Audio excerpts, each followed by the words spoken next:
Your likes, subscriptions, and notifications are a huge support and help us create more videos. There was a certain man from Ramathaim, a Zophite from the hill country of Ephraim, whose name was Elkanah, son of Jeroham, the son of Elihu, the son of Tohu, the son of Zuph, an Ephraimite. He had 2 wives, one was called Hannah and the other Peninnah. Peninnah had children, but Hannah had none. Year after year, this man went up from his town to worship and sacrifice to the Lord Almighty at Shiloh, where Hophni and Phinehas, the 2 sons of Eli, were priests of the Lord. Whenever the day came for Elkanah to sacrifice, he would give portions of the meat to his wife Peninnah and to all her sons and daughters. But to Hannah he gave a double portion because he loved her, and the Lord had closed her womb. And because the Lord had closed her womb, her rival kept provoking her in order to irritate her. This went on year after year. Whenever Hannah went up to the house of the Lord, her rival provoked her till she wept and would not eat. Elkanah, her husband, would say to her, "Hannah, why are you weeping? Why don't you eat? Why are you downhearted? Don't I mean more to you than 10 sons?" Once, when they had finished eating and drinking in Shiloh, Hannah stood up. Now Eli the priest was sitting on a chair by the doorpost of the Lord's temple. In bitterness of soul, Hannah wept much and prayed to the Lord. And she made a vow, saying, "O Lord Almighty, if you will only look upon your servant's misery and remember me, and not forget your servant, but give her a son, then I will give him to the Lord for all the days of his life, and no razor will ever be used on his head." As she kept on praying to the Lord, Eli observed her mouth. Hannah was praying in her heart, and her lips were moving, but her voice was not heard. Eli thought she was drunk, and said to her, "How long will you keep on getting drunk? Get rid of your wine." "Not so, my lord," Hannah replied. "I am a woman who is deeply troubled. I have not been drinking wine or beer. I was pouring out my soul to the Lord. Do not take your servant for a wicked woman. I have been praying here out of my great anguish and grief." Eli answered, "Go in peace, and may the God of Israel grant you what you have asked of him." She said, "May your servant find favor in your eyes." Then she went her way and ate something, and her face was no longer downcast. Early the next morning they arose and worshiped before the Lord, and then went back to their home at Ramah. Elkanah lay with Hannah his wife, and the Lord remembered her. So in the course of time, Hannah conceived and gave birth to a son. She named him Samuel, saying, "Because I asked the Lord for him." When the man Elkanah went up with all his family to offer the annual sacrifice to the Lord and to fulfill his vow, Hannah did not go. She said to her husband, "After the boy is weaned, I will take him and present him before the Lord, and he will live there always." "Do what seems best to you," Elkanah, her husband, told her. "Stay here until you have weaned him. Only may the Lord make good his word." So the woman stayed at home and nursed her son until she had weaned him. After he was weaned, she took the boy with her, young as he was, along with a 3-year-old bull, an ephah of flour and a skin of wine, and brought him to the house of the Lord at Shiloh. When they had slaughtered the bull, they brought the boy to Eli. And she said to him, "As surely as you live, my lord, I am the woman who stood here beside you praying to the Lord. I prayed for this child, and the Lord has granted me what I asked of him. So now I give him to the Lord. For his whole life he will be given over to the Lord." And he worshiped the Lord there. Then Hannah prayed and said, "My heart rejoices in the Lord, my horn is lifted high. My mouth boasts over my enemies, for I delight in your deliverance. There is no one holy like the Lord. There is no one besides you. There is no rock like our God. Do not keep talking so proudly, or let your mouth speak such arrogance. For the Lord is a God who knows, and by him deeds are weighed. The bows of the warriors are broken, but those who stumbled are armed with strength. Those who were full hire themselves out for food, but those who were hungry hunger no more. She who was barren has borne 7 children, but she who has had many sons pines away. The Lord brings death and makes alive. He brings down to the grave and raises up. The Lord sends poverty and wealth. He humbles and he exalts. He raises the poor from the dust and lifts the needy from the ash heap. He seats them with princes and has them inherit a throne of honor. For the foundations of the earth are the Lord's, upon them he has set the world. He will guard the feet of his saints, but the wicked will be silenced in darkness. It is not by strength that one prevails. Those who oppose the Lord will be shattered. He will thunder against them from heaven. The Lord will judge the ends of the earth. He will give strength to his king and exalt the horn of his anointed. Then Elkanah went home to Ramah, but the boy ministered before the Lord under Eli the priest. Eli's sons were wicked men. They had no regard for the Lord. Now it was the practice of the priests with the people that whenever anyone offered a sacrifice, and while the meat was being boiled, the servant of the priest would come with a 3-pronged fork in his hand. He would plunge it into the pan or kettle or cauldron or pot, and the priest would take for himself whatever the fork brought up. This is how they treated all the Israelites who came to Shiloh. But even before the fat was burned, the servant of the priest would come and say to the man who was sacrificing, "Give the priest some meat to roast. He won't accept boiled meat from you, but only raw." If the man said to him, "Let the fat be burned up first and then take whatever you want," the servant would then answer, "No, hand it over now. If you don't, I'll take it by force." This sin of the young men was very great in the Lord's sight, for they were treating the Lord's offering with contempt. But Samuel was ministering before the Lord, a boy wearing a linen ephod. Each year his mother made him a little robe and took it to him when she went up with her husband to offer the annual sacrifice. Eli would bless Elkanah and his wife, saying, "May the Lord give you children by this woman to take the place of the one she prayed for and gave to the Lord." Then they would go home. And the Lord was gracious to Hannah. She conceived and gave birth to 3 sons and 2 daughters. Meanwhile, the boy Samuel grew up in the presence of the Lord. Now Eli, who was very old, heard about everything his sons were doing to all Israel, and how they slept with the women who served at the entrance to the tent of meeting. So he said to them, "Why do you do such things? I hear from all the people about these wicked deeds of yours. No, my sons, it is not a good report that I hear spreading among the Lord's people. If a man sins against another man, God may mediate for him, but if a man sins against the Lord, who will intercede for him?" His sons, however, did not listen to their father's rebuke, for it was the Lord's will to put them to death. And the boy Samuel continued to grow in stature and in favor with the Lord and with men. Now a man of God came to Eli and said to him, "This is what the Lord says. Did I not clearly reveal myself to your father's house when they were in Egypt under Pharaoh?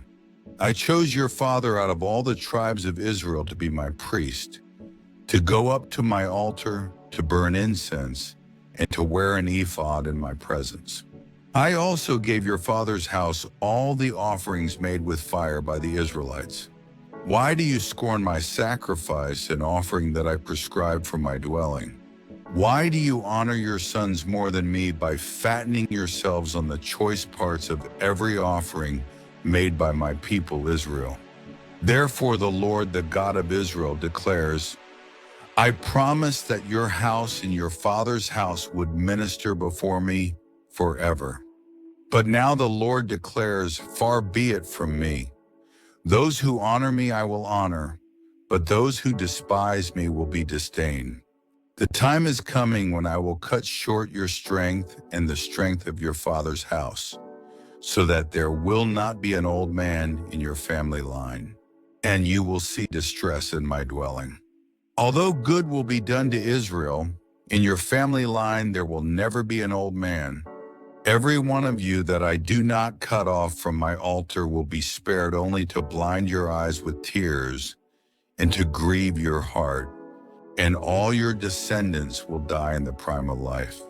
And what happens to your two sons, Hophni and Phinehas, will be assigned to you. They will both die on the same day. I will raise up for myself a faithful priest who will do according to what is in my heart and mind. I will firmly establish his house, and he will minister before my anointed one always. Then everyone left in your family line will come and bow down before him for a piece of silver and a crust of bread and plead, appoint me to some priestly office so I can have food to eat. The boy Samuel ministered before the Lord under Eli. In those days the word of the Lord was rare. There were not many visions. One night Eli, whose eyes were becoming so weak that he could barely see, was lying down in his usual place. The lamp of God had not yet gone out, and Samuel was lying down in the temple of the Lord where the ark of God was. Then the Lord called Samuel. Samuel answered, Word, here I am. And he ran to Eli and said, Here I am, you called me. But Eli said, I did not call, go back and lie down. So he went and lay down. Again the Lord called, Samuel. And Samuel got up and went to Eli and said, Here I am, you called me. My son, Eli said, I did not call, go back and lie down. Now Samuel did not yet know the Lord. The word of the Lord had not yet been revealed to him. The Lord called Samuel a third time, and Samuel got up and went to Eli and said, Here I am, you called me. Then Eli realized that the Lord was calling the boy. So Eli told Samuel, Go and lie down, and if he calls you, say, Speak, Lord, for your servant is listening. So Samuel went and lay down in his place. The Lord came and stood there, calling as at the other times, Samuel, Samuel. Then Samuel said, Speak, for your servant is listening. And the Lord said to Samuel, See, I am about to do something in Israel that will make the ears of everyone who hears of it tingle. At that time I will carry out against Eli everything I spoke against his family, from beginning to end.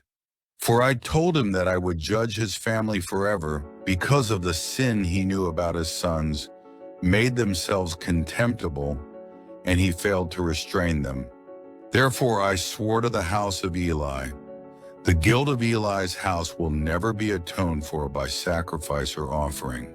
Samuel lay down until morning, and then opened the doors of the house of the Lord.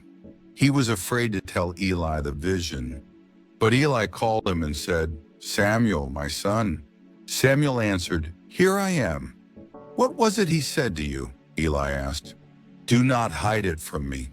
May God deal with you, be it ever so severely, if you hide from me anything he told you.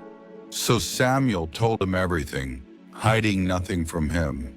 Then Eli said, He is the Lord, let him do what is good in his eyes. The Lord was with Samuel as he grew up, and he let none of his words fall to the ground.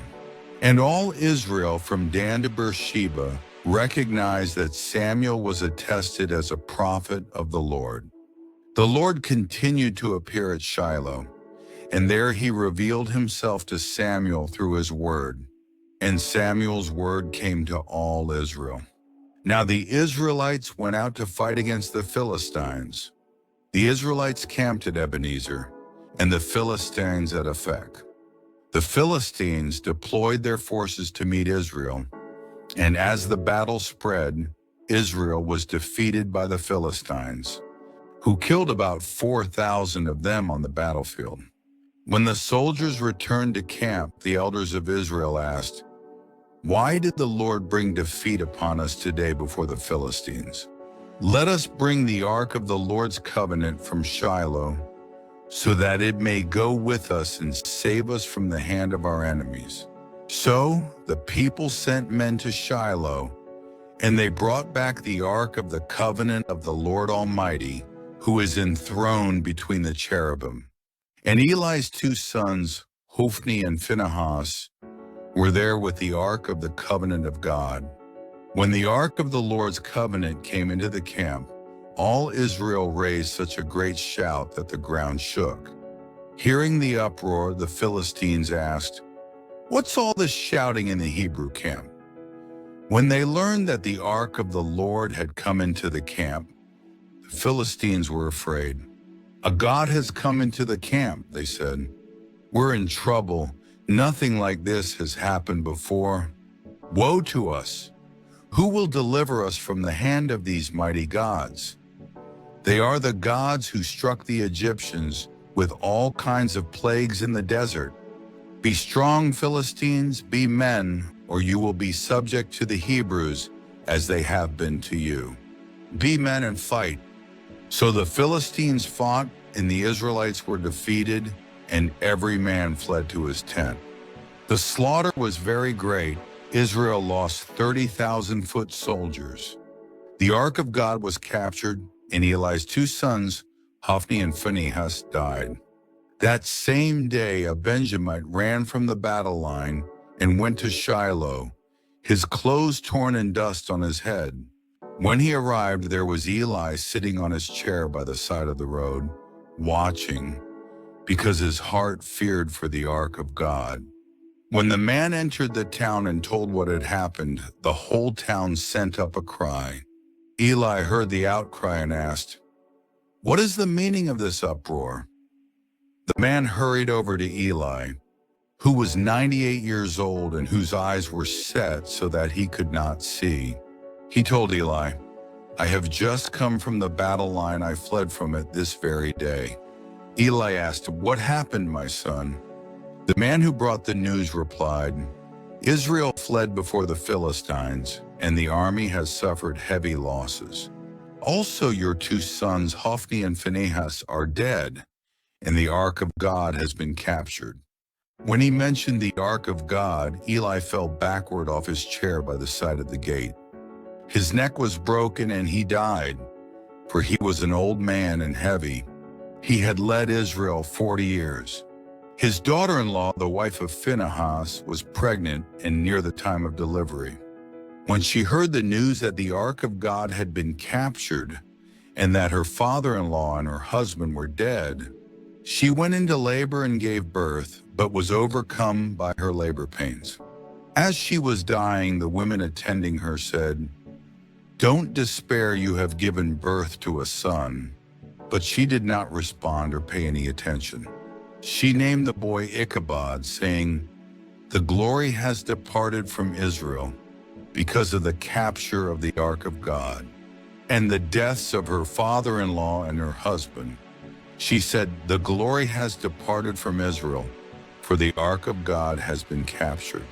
After the Philistines had captured the ark of God, they took it from Ebenezer to Ashdod. Then they carried the ark into Dagon's temple and set it beside Dagon. When the people of Ashdod rose early the next day, there was Dagon, fallen on his face on the ground before the ark of the Lord. They took Dagon and put him back in his place. But the following morning when they rose, there was Dagon, fallen on his face on the ground before the ark of the Lord. His head and hands had been broken off and were lying on the threshold, only his body remained. That is why to this day neither the priests of Dagon nor any others who enter Dagon's temple at Ashdod step on the threshold. The Lord's hand was heavy upon the people of Ashdod. In its vicinity he brought devastation upon them and afflicted them with tumors. When the men of Ashdod saw what was happening, they said, The ark of the God of Israel must not stay here with us, because his hand is heavy upon us and upon Dagon our God. So they called together all the rulers of the Philistines and asked them, "What shall we do with the ark of the God of Israel?" They answered, "Have the ark of the God of Israel moved to Gath." So they moved the ark of the God of Israel. But after they had moved it, the Lord's hand was against that city, throwing it into a great panic. He afflicted the people of the city, both young and old, with an outbreak of tumors.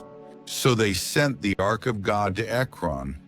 As the ark of God was entering Ekron, the people of Ekron cried out, "They have brought the ark of the God of Israel around to us to kill us and our people." So they called together all the rulers of the Philistines and said, "Send the ark of the God of Israel away. Let it go back to its own place, or it will kill us and our people." For death had filled the city with panic. God's hand was very heavy upon it. Those who did not die were afflicted with tumors, and the outcry of the city went up to heaven. When the ark of the Lord had been in Philistine territory 7 months, the Philistines called for the priests and the diviners and said, "What shall we do with the ark of the Lord? Tell us how we should send it back to its place." They answered, "If you return the ark of the God of Israel, do not send it away empty, but by all means send a guilt offering to him. Then you will be healed, and you will know why his hand has not been lifted from you." The Philistines asked, "What guilt offering should we send to him?" They replied, 5 gold tumors and 5 gold rats, according to the number of the Philistine rulers, because the same plague has struck both you and your rulers. Make models of the tumors and of the rats that are destroying the country, and pay honor to Israel's God. Perhaps he will lift his hand from you and your gods in your land. Why do you harden your hearts as the Egyptians and Pharaoh did? When he treated them harshly, did they not send the Israelites out so they could go on their way? Now then, get a new cart ready, with 2 cows that have calved and have never been yoked. Hitch the cows to the cart, but take their calves away and pen them up. Take the ark of the Lord and put it on the cart, and in a chest beside it, put the gold objects you are sending back to him as a guilt offering. Send it on its way, but keep watching it. If it goes up to its own territory toward Beth Shemesh, then the Lord has brought this great disaster on us. But if it does not, then we will know that it was not his hand that struck us, and that it happened to us by chance." So they did this. They took 2 such cows and hitched them to the cart and penned up their calves. They placed the ark of the Lord on the cart, and along with it the chest containing the gold rats and the models of the tumors. Then the cows went straight up toward Beth Shemesh, keeping on the road and lowing all the way. They did not turn to the right or to the left. The rulers of the Philistines followed them as far as the border of Beth Shemesh. Now the people of Beth Shemesh were harvesting their wheat in the valley, and when they looked up and saw the ark, they rejoiced at the sight. The cart came to the field of Joshua of Beth Shemesh, and there it stopped beside a large rock. The people chopped up the wood of the cart and sacrificed the cows as a burnt offering to the Lord. The Levites took down the ark of the Lord, together with the chest containing the gold objects, and placed them on the large rock. On that day the people of Beth Shemesh offered burnt offerings and made sacrifices to the Lord.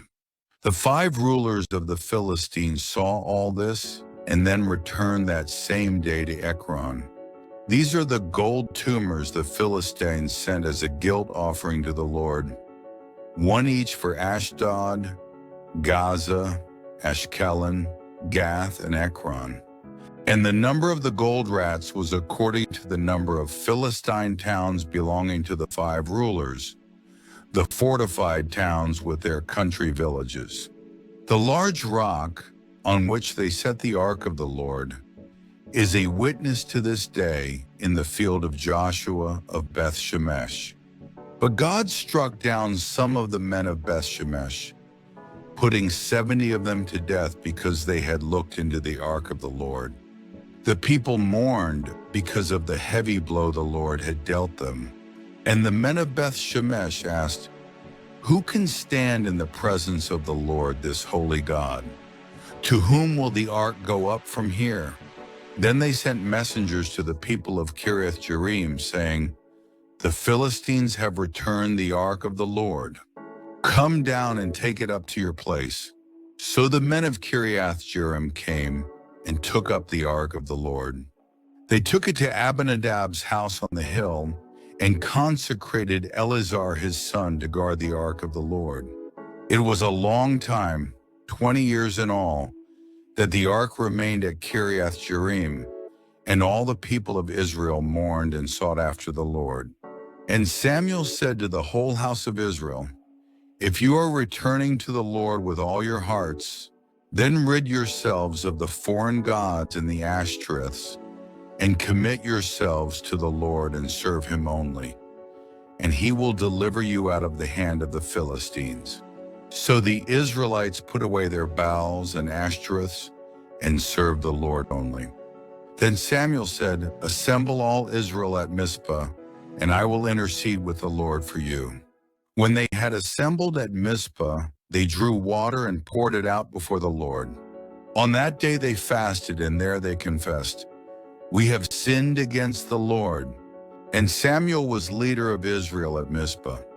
When the Philistines heard that Israel had assembled at Mizpah, the rulers of the Philistines came up to attack them. And when the Israelites heard of it, they were afraid because of the Philistines. They said to Samuel, "Do not stop crying out to the Lord our God for us, that he may rescue us from the hand of the Philistines." Then Samuel took a suckling lamb and offered it up as a whole burnt offering to the Lord. He cried out to the Lord on Israel's behalf, and the Lord answered him. While Samuel was sacrificing the burnt offering, the Philistines drew near to engage Israel in battle.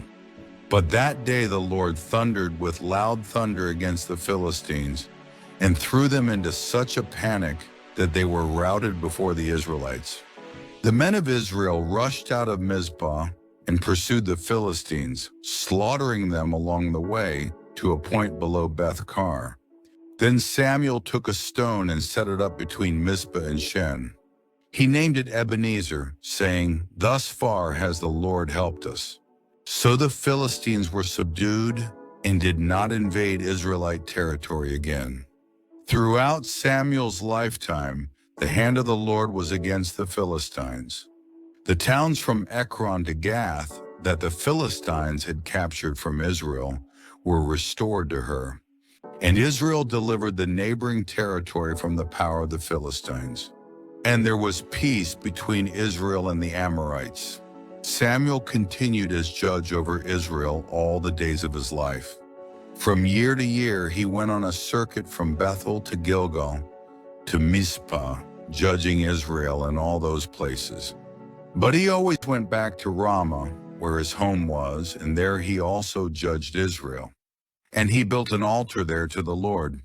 When Samuel grew old, he appointed his sons as judges for Israel. The name of his firstborn was Joel, and the name of his second was Abijah, and they served at Beersheba. But his sons did not walk in his ways. They turned aside after dishonest gain and accepted bribes and perverted justice. So all the elders of Israel gathered together and came to Samuel at Ramah. They said to him, "You are old, and your sons do not walk in your ways. Now appoint a king to lead us, such as all the other nations have." But when they said, "Give us a king to lead us," this displeased Samuel, so he prayed to the Lord. And the Lord told him, "Listen to all that the people are saying to you. It is not you they have rejected, but they have rejected me as their king.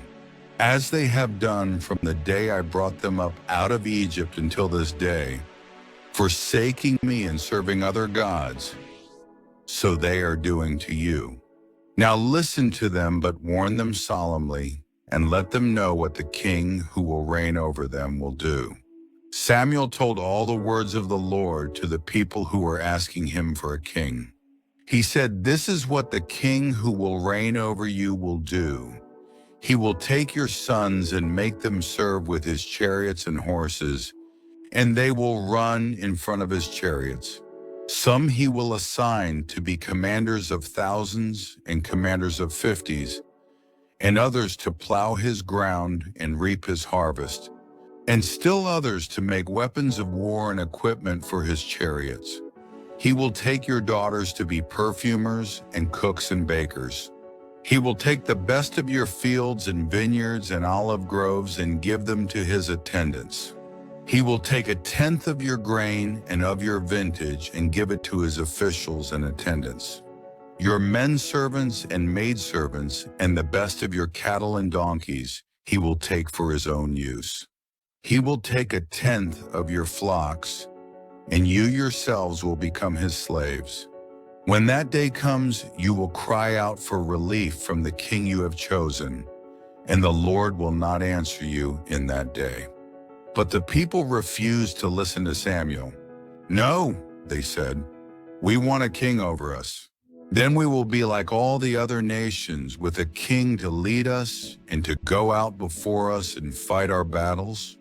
When Samuel heard all that the people said, he repeated it before the Lord.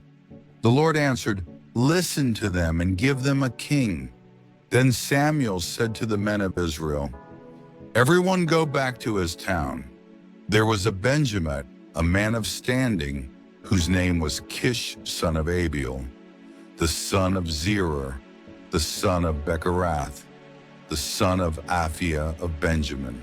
He had a son named Saul, an impressive young man without equal among the Israelites, a head taller than any of the others. Now the donkeys belonging to Saul's father Kish were lost, and Kish said to his son Saul, "Take one of the servants with you and go and look for the donkeys." So he passed through the hill country of Ephraim and through the area around Shalisha, but they did not find them. They went on into the district of Shalim, but the donkeys were not there. Then he passed through the territory of Benjamin, but they did not find them. When they reached the district of Zuph, Saul said to the servant who was with him, "Come, let's go back, or my father will stop thinking about the donkeys and start worrying about us."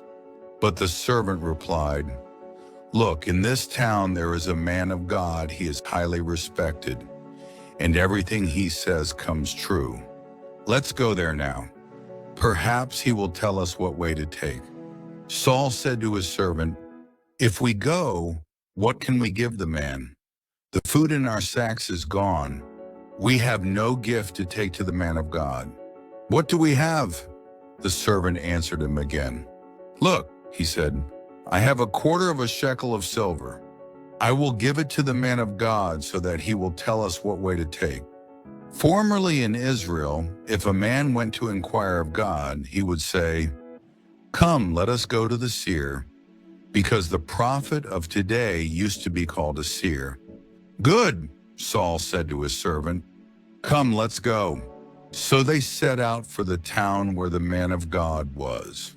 As they were going up the hill to the town, they met some girls coming out to draw water, and they asked them, "Is the seer here?" "He is," they answered. "He's ahead of you. Hurry now, he has just come to our town today, for the people have a sacrifice at the high place. As soon as you enter the town, you will find him before he goes up to the high place to eat. The people will not begin eating until he comes, because he must bless the sacrifice afterward. Those who are invited will eat. Go up now, you should find him about this time." They went up to the town, and as they were entering it, there was Samuel coming toward them on his way up to the high place. Now the day before Saul came, The Lord had revealed this to Samuel. "About this time tomorrow I will send you a man from the land of Benjamin. Anoint him leader over my people Israel. He will deliver my people from the hand of the Philistines. I have looked upon my people, for their cry has reached me." When Samuel caught sight of Saul, the Lord said to him, "This is the man I spoke to you about. He will govern my people." Saul approached Samuel in the gateway and asked, "Would you please tell me where the seer's house is?" "I am the seer," Samuel replied. "Go up ahead of me to the high place, for today you are to eat with me, and in the morning I will let you go and will tell you all that is in your heart. As for the donkeys you lost 3 days ago, do not worry about them, they have been found. And to whom is all the desire of Israel turned, if not to you and all your father's family?" Saul answered, "But am I not a Benjamite, from the smallest tribe of Israel, and is not my clan the least of all the clans of the tribe of Benjamin? Why do you say such a thing to me?" Then Samuel brought Saul and his servant into the hall and seated them at the head of those who were invited, about 30 in number. Samuel said to the cook, "Bring the piece of meat I gave you, the one I told you to lay aside." So the cook took up the leg with what was on it and set it in front of Saul. Samuel said, "Here is what has been kept for you. Eat, because it was set aside for you for this occasion, from the time I said, 'I have invited guests.'" And Saul dined with Samuel that day. After they came down from the high place to the town, Samuel talked with Saul on the roof of his house. They rose about daybreak, and Samuel called to Saul on the roof, "Get ready, and I will send you on your way." When Saul got ready, he and Samuel went outside together. As they were going down to the edge of the town, Samuel said to Saul, "Tell the servant to go on ahead of us." And the servant did so. "But you stay here a while so that I may give you a message from God." Then Samuel took a flask of oil and poured it on Saul's head and kissed him, saying, "Has not the Lord anointed you leader over his inheritance? When you leave me today, you will meet 2 men near Rachel's tomb at Zelzah on the border of Benjamin. They will say to you, 'The donkeys you set out to look for have been found.' And now your father has stopped thinking about them and is worried about you. He is asking, 'What shall I do about my son?' Then you will go on from there until you reach the great tree of Tabor. 3 men going up to God at Bethel will meet you there. One will be carrying 3 young goats, another 3 loaves of bread, and another a skin of wine. They will greet you and offer you 2 loaves of bread, which you will accept from them. After that, you will go to Gibeah of God, where there is a Philistine outpost. As you approach the town, you will meet a procession of prophets coming down from the high place with lyres, tambourines, flutes, and harps being played before them, and they will be prophesying. The Spirit of the Lord will come upon you in power, and you will prophesy with them, and you will be changed into a different person. Once these signs are fulfilled, do whatever your hand finds to do, for God is with you. Go down ahead of me to Gilgal. I will surely come down to you to sacrifice burnt offerings and fellowship offerings, but you must wait 7 days until I come to you and tell you what you are to do." As Saul turned to leave Samuel, God changed Saul's heart, and all these signs were fulfilled that day.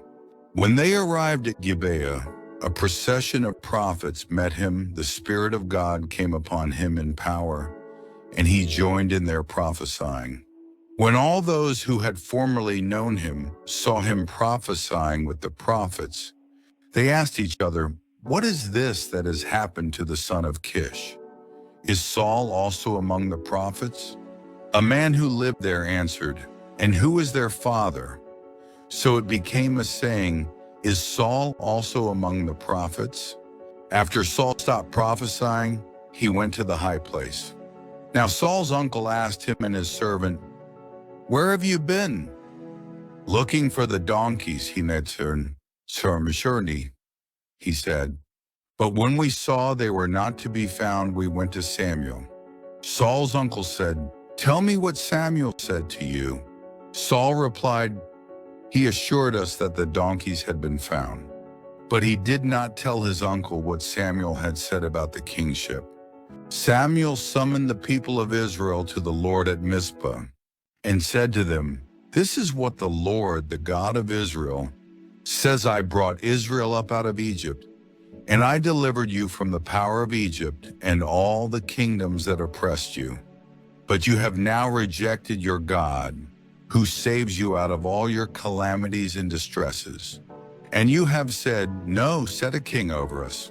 So now present yourselves before the Lord by your tribes and clans." When Samuel brought all the tribes of Israel near, the tribe of Benjamin was chosen. Then he brought forward the tribe of Benjamin, clan by clan, and Matri's clan was chosen. Finally, Saul son of Kish was chosen. But when they looked for him, he was not to be found. So they inquired further of the Lord, "Has the man come here yet?" And the Lord said, "Yes, he has hidden himself among the baggage." They ran and brought him out, and as he stood among the people, he was a head taller than any of the others. Samuel said to all the people, "Do you see the man the Lord has chosen? There is no one like him among all the people." Then the people shouted, "Long live the king!" Samuel explained to the people the regulations of the kingship. He wrote them down on a scroll and deposited it before the Lord. Then Samuel dismissed the people, each to his own home. Saul also went to his home in Gibeah, accompanied by valiant men whose hearts God had touched. But some troublemakers said, "How can this fellow save us?" They despised him and brought him no gifts. But Saul kept silent. Nahash the Ammonite went up and besieged Jabesh Gilead. And all the men of Jabesh said to him, "Make a treaty with us, and we will be subject to you." But Nahash the Ammonite replied, "I will make a treaty with you, only on the condition that I gouge out the right eye of every one of you, and so bring disgrace on all Israel." The elders of Jabesh said to him, "Give us 7 days so we can send messengers throughout Israel. If no one comes to rescue us, we will surrender to you." When the messengers came to Gibeah of Saul and reported these terms to the people, they all wept aloud. Just then Saul was returning from the fields behind his oxen, and he asked, "What is wrong with the people? Why are they weeping?" Then they repeated to him what the men of Jabesh had said. When Saul heard their words, the Spirit of God came upon him in power, and he burned with anger. He took a pair of oxen, cut them into pieces, and sent the pieces by messengers throughout Israel, proclaiming, "This is what will be done to the oxen of anyone who does not follow Saul and Samuel." Then the terror of the Lord fell on the people, and they turned out as one man. When Saul mustered them at Bezek, the men of Israel numbered 300,000, and the men of Judah 30,000. They told the messengers who had come, "Say to the men of Jabesh Gilead, by the time the sun is hot tomorrow, you will be delivered." When the messengers went and reported this to the men of Jabesh, they were elated. They said to the Ammonites, "Tomorrow we will surrender to you, and you can do to us whatever seems good to you." The next day Saul separated his men into 3 divisions during the last watch of the night. They broke into the camp of the Ammonites and slaughtered them until the heat of the day. Those who survived were scattered, so that no 2 of them were left together. The people then said to Samuel, "Who was it that asked, 'Shall Saul reign over us?' Bring these men to us, and we will put them to death." But Saul said, "No one shall be put to death today, for this day the Lord has rescued Israel." Then Samuel said to the people, "Come, "Let us go to Gilgal and there reaffirm the kingship." So all the people went to Gilgal and confirmed Saul as king in the presence of the Lord. There they sacrificed fellowship offerings before the Lord, and Saul and all the Israelites held a great celebration. Samuel said to all Israel, "I have listened to everything you said to me and have set a king over you. Now you have a king as your leader. As for me, I am old and gray, and my sons are here with you. I have been your leader from my youth until this day. Here I stand. Testify against me in the presence of the Lord and his anointed. Whose ox have I taken? Whose donkey have I taken? Whom have I cheated? Whom have I oppressed? From whose hand have I accepted a bribe to make me shut my eyes? If I have done any of these, I will make it right." "You have not cheated or oppressed us," they replied. "You have not taken anything from anyone's hand." Samuel said to them, "The Lord is witness against you, and also his anointed is witness this day, that you have not found anything in my hand." "He is witness," they said. Then Samuel said to the people, "It is the Lord who appointed Moses and Aaron and brought your forefathers up out of Egypt. Now then, stand here, because I am going to confront you with evidence before the Lord as to all the righteous acts performed by the Lord for you and your fathers. After Jacob entered Egypt, they cried to the Lord for help, and the Lord sent Moses and Aaron, who brought your forefathers out of Egypt and settled them in this place. But they forgot the Lord their God, so he sold them into the hand of Sisera, the commander of the army of Hazor, and into the hands of the Philistines and the king of Moab, who fought against them. They cried out to the Lord and said, 'We have sinned, we have forsaken the Lord and served the Baals and the Ashtoreths. But now deliver us from the hands of our enemies, and we will serve you.' Then the Lord sent Jerubbaal, Barak, Jephthah, and Samuel, and he delivered you from the hands of your enemies on every side, so that you lived securely. But when you saw that Nahash, king of the Ammonites, was moving against you, you said to me, 'No, we want a king to rule over us,' even though the Lord your God was your king. Now here is the king you have chosen, the one you asked for. See, the Lord has set a king over you. If you fear the Lord and serve and obey him, and do not rebel against his commands, and if both you and the king who reigns over you follow the Lord your God, good. But if you do not obey the Lord, and if you rebel against his commands, his hand will be against you, as it was against your fathers. Now then, stand still and see this great thing the Lord is about to do before your eyes. Is it not wheat harvest now? I will call upon the Lord to send thunder and rain, and you will realize what an evil thing you did in the eyes of the Lord when you asked for a king." Then Samuel called upon the Lord, and that same day the Lord sent thunder and rain. So all the people stood in awe of the Lord and of Samuel. The people all said to Samuel, "Pray to the Lord your God for your servants, so that we will not die, for we have added to all our other sins the evil of asking for a king." "Do not be afraid," Samuel replied. "You have done all this evil, yet do not turn away from the Lord, but serve the Lord with all your heart. Do not turn away after useless idols. They can do you no good, nor can they rescue you, because they are useless. For the sake of his great name, the Lord will not reject his people, because the Lord was pleased to make you his own.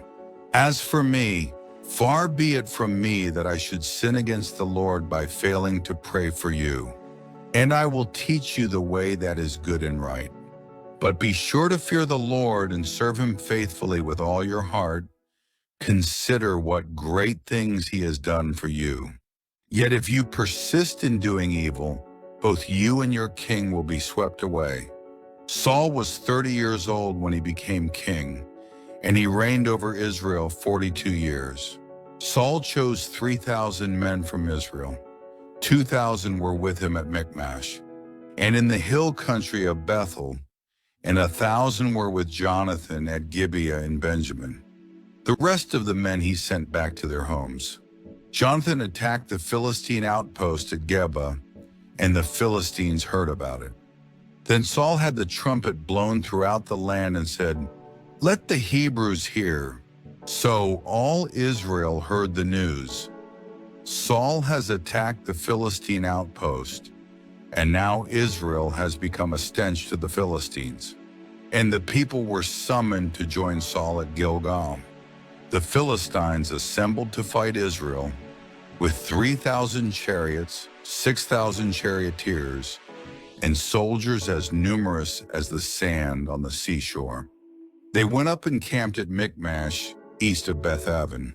When the men of Israel saw that their situation was critical and that their army was hard-pressed, they hid in caves and thickets, among the rocks and in pits and cisterns.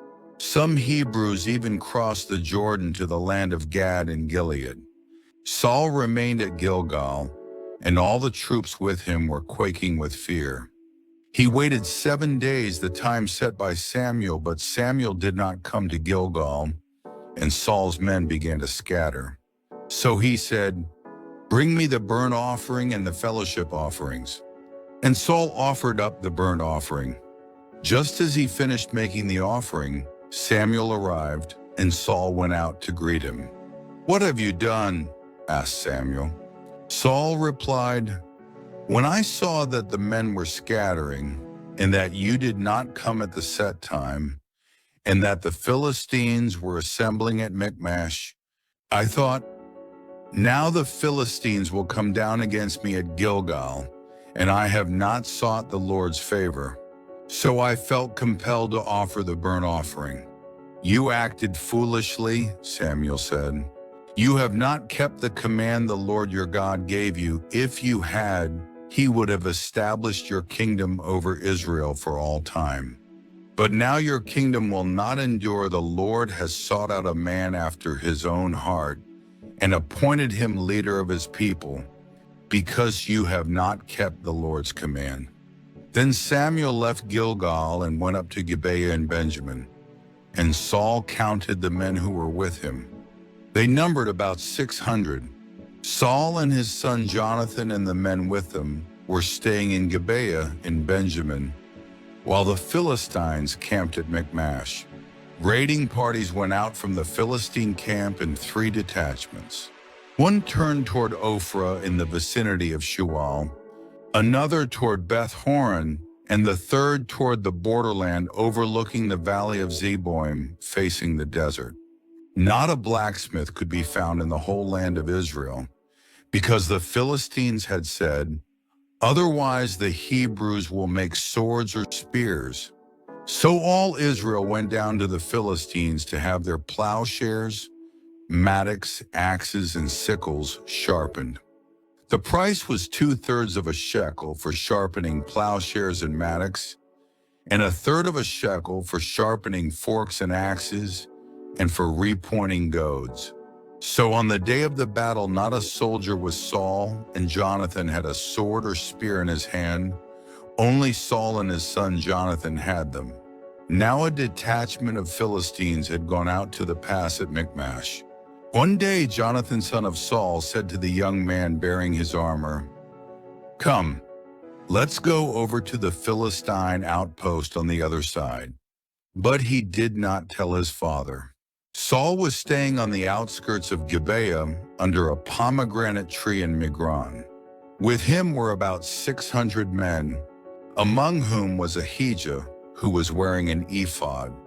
He was a son of Ichabod's brother Ahitub, son of Phinehas, the son of Eli, the Lord's priest in Shiloh. No one was aware that Jonathan had left. On each side of the pass that Jonathan intended to cross to reach the Philistine outpost was a cliff. One was called Bozez, and the other Seneh. One cliff stood to the north toward Michmash, the other to the south toward Geba. Jonathan said to his young armor-bearer, "Come, Let's go over to the outpost of those uncircumcised fellows. Perhaps the Lord will act in our behalf. Nothing can hinder the Lord from saving, whether by many or by few. Do all that you have in mind, his armor-bearer said. Go ahead, I am with you heart and soul. Jonathan said, come, then we will cross over toward the men and let them see us. If they say to us, wait there until we come to you, we will stay where we are and not go up to them. But if they say, come up to us, we will climb up, because that will be our sign that the Lord has given them into our hands. So both of them showed themselves to the Philistine outpost. Look, said the Philistines, the Hebrews are crawling out of the holes they were hiding in. The men of the outpost shouted to Jonathan and his armor-bearer, come up to us and we'll teach you a lesson. So Jonathan said to his armor-bearer, climb up after me, the Lord has given them into the hand of Israel. Jonathan climbed up, using his hands and feet, with his armor-bearer right behind him. The Philistines fell before Jonathan, and his armor-bearer followed and killed behind him. In that first attack, Jonathan and his armor-bearer killed some 20 men in an area of about half an acre. Then panic struck the whole army, those in the camp and field and those in the outposts and raiding parties, and the ground shook. It was a panic sent by God. Saul's lookouts at Gibeah and Benjamin saw the army melting away in all directions. Then Saul said to the men who were with him, muster the forces and see who has left us. When they did, it was Jonathan and his armor-bearer who were not there. Saul said to Ahijah, bring the ark of God. At that time it was with the Israelites. While Saul was talking to the priest, the tumult in the Philistine camp increased more and more. So Saul said to the priest, withdraw your hand. Then Saul and all his men assembled and went to the battle. They found the Philistines in total confusion, striking each other with their swords. Those Hebrews who had previously been with the Philistines and had gone up with them to their camp went over to the Israelites who were with Saul and Jonathan. When all the Israelites who had hidden in the hill country of Ephraim heard that the Philistines were on the run, they joined the battle in hot pursuit. So the Lord rescued Israel that day, and the battle moved on beyond Beth-aven. Now the men of Israel were in distress that day, because Saul had bound the people under an oath, saying, cursed be any man who eats food before evening comes, before I have avenged myself on my enemies. So none of the troops tasted food. The entire army entered the woods, and there was honey on the ground. When they went into the woods, they saw the honey oozing out, yet no one put his hand to his mouth because they feared the oath. But Jonathan had not heard that his father had bound the people with the oath. So he reached out the end of the staff that was in his hand and dipped it into the honeycomb. He raised his hand to his mouth, and his eyes brightened. Then one of the soldiers told him, your father bound the army under a strict oath, saying, cursed be any man who eats food today. That is why the men are faint. Jonathan said, my father has made trouble for the country. See how my eyes brightened when I tasted a little of this honey. How much better it would have been if the men had eaten today some of the plunder they took from their enemies.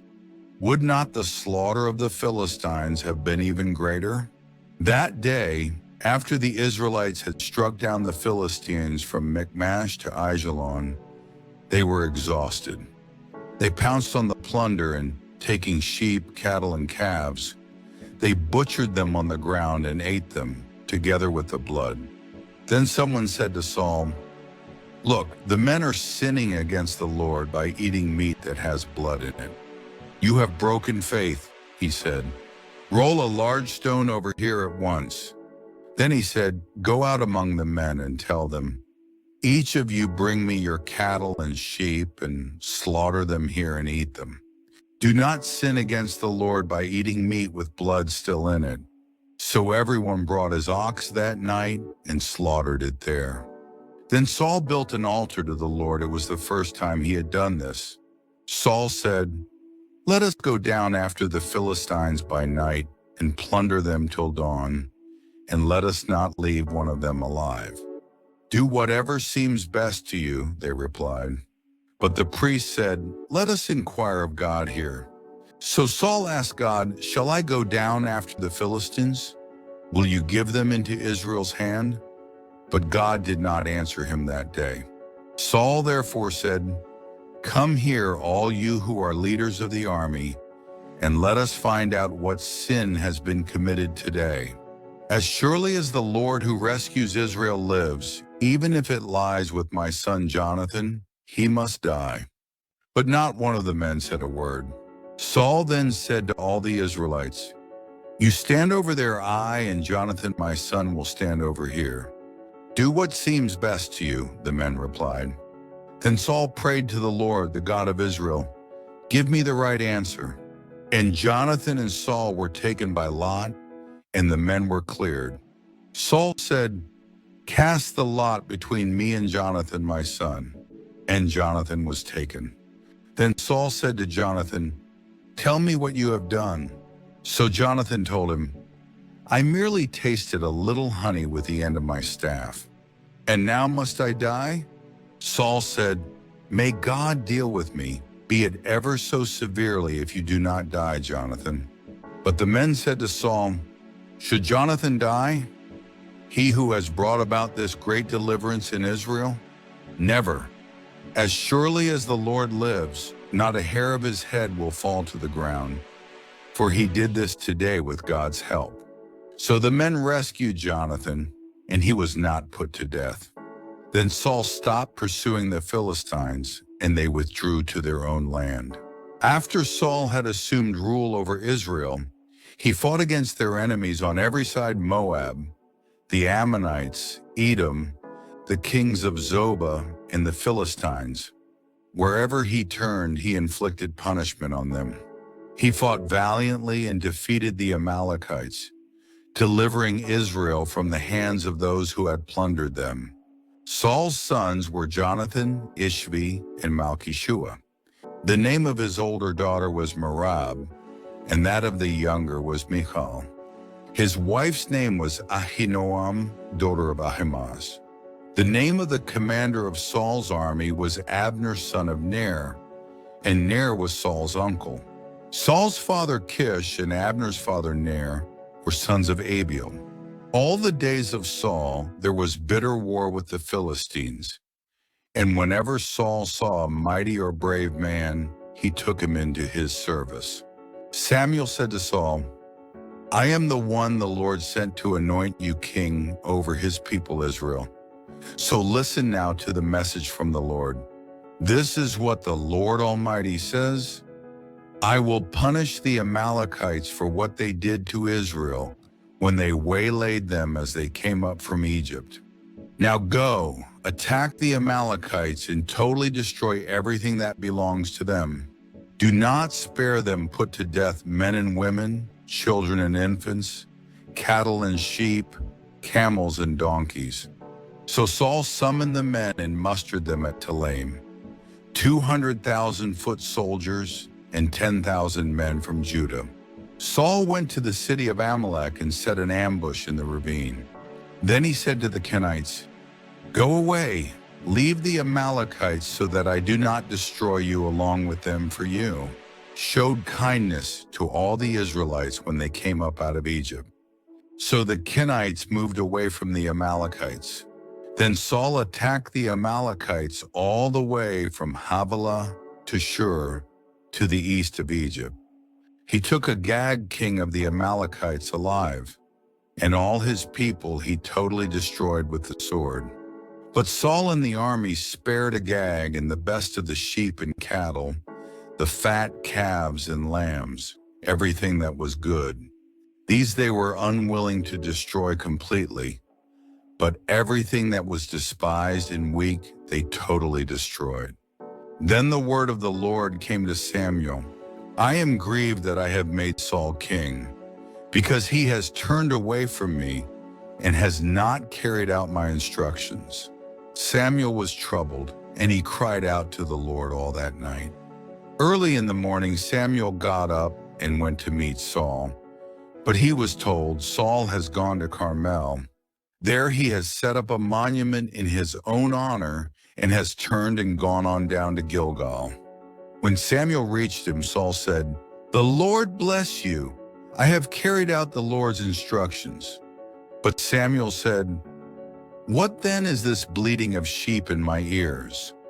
What is this lowing of cattle that I hear?" Saul answered, "The soldiers brought them from the Amalekites. They spared the best of the sheep and cattle to sacrifice to the Lord your God, but we totally destroyed the rest." "Stop," Samuel said to Saul. "Let me tell you what the Lord said to me last night." "Tell me," Saul replied. Samuel said, "Although you were once small in your own eyes, did you not become the head of the tribes of Israel? The Lord anointed you king over Israel, and he sent you on a mission saying, 'Go and completely destroy those wicked people. The Amalekites make war on them until you have wiped them out.' Why did you not obey the Lord? Why did you pounce on the plunder and do evil in the eyes of the Lord?" "But I did obey the Lord," Saul said. "I went on the mission the Lord assigned me.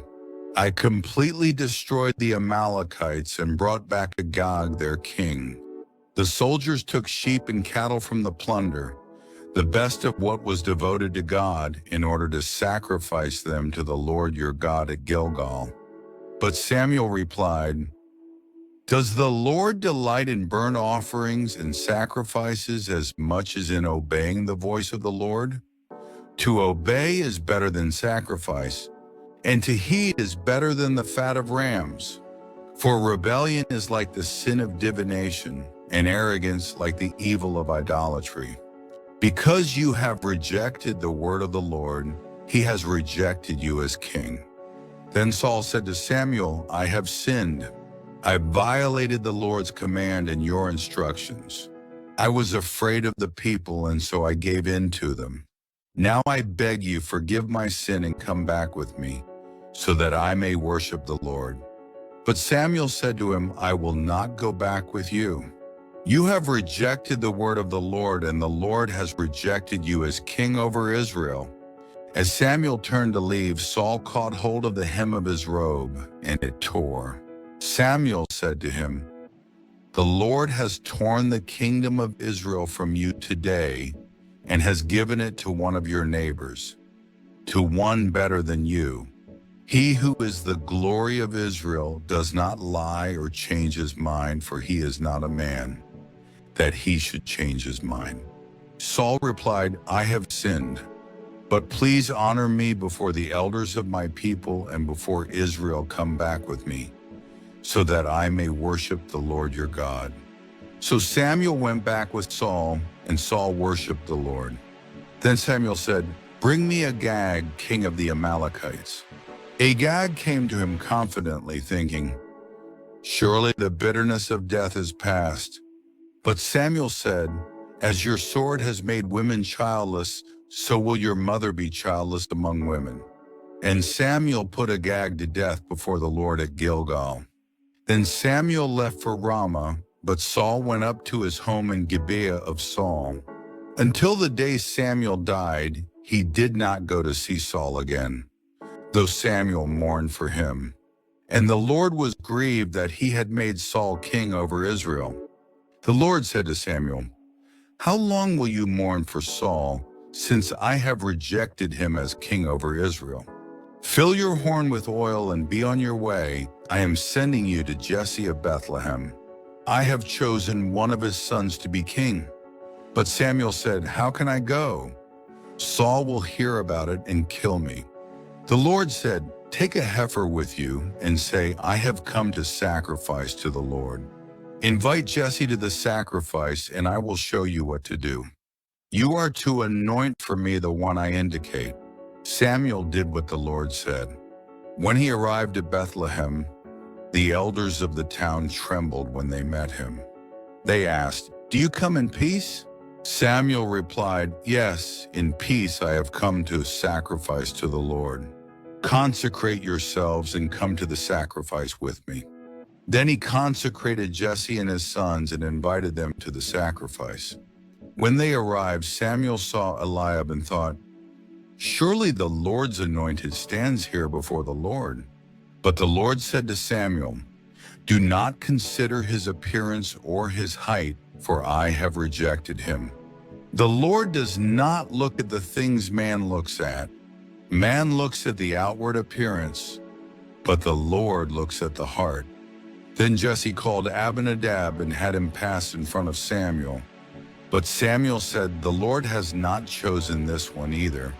Jesse then had Shammah pass by, but Samuel said, "Nor has the Lord chosen this one." Jesse had 7 of his sons pass before Samuel, but Samuel said to him, "The Lord has not chosen these." So he asked Jesse, "Are these all the sons you have?"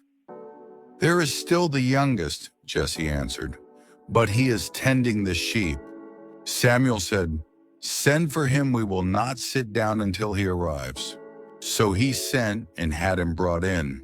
He was ruddy with a fine appearance and handsome features. Then the Lord said, "Rise and anoint him, he is the one." So Samuel took the horn of oil and anointed him in the presence of his brothers. And from that day on, the Spirit of the Lord came upon David in power. Samuel then went to Ramah. Now the Spirit of the Lord had departed from Saul, and an evil spirit from the Lord tormented him. Saul's attendants said to him, "See, an evil spirit from God is tormenting you.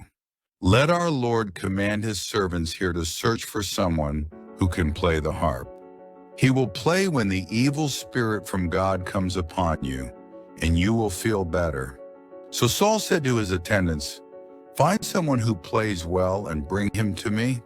One of the servants answered, "I have seen a son of Jesse of Bethlehem who knows how to play the harp. He is a brave man and a warrior. He speaks well and is a fine-looking man, and the Lord is with him." Then Saul sent messengers to Jesse and said, "Send me your son David, who is with the sheep." So Jesse took a donkey loaded with bread, a skin of wine, and a young goat, and sent them with his son David to Saul. David came to Saul and entered his service. Saul liked him very much, and David became one of his armor-bearers. Then Saul sent word to Jesse, saying, "Allow David to remain in my service, for I am pleased with him." Whenever the Spirit from God came upon Saul, David would take his harp and play.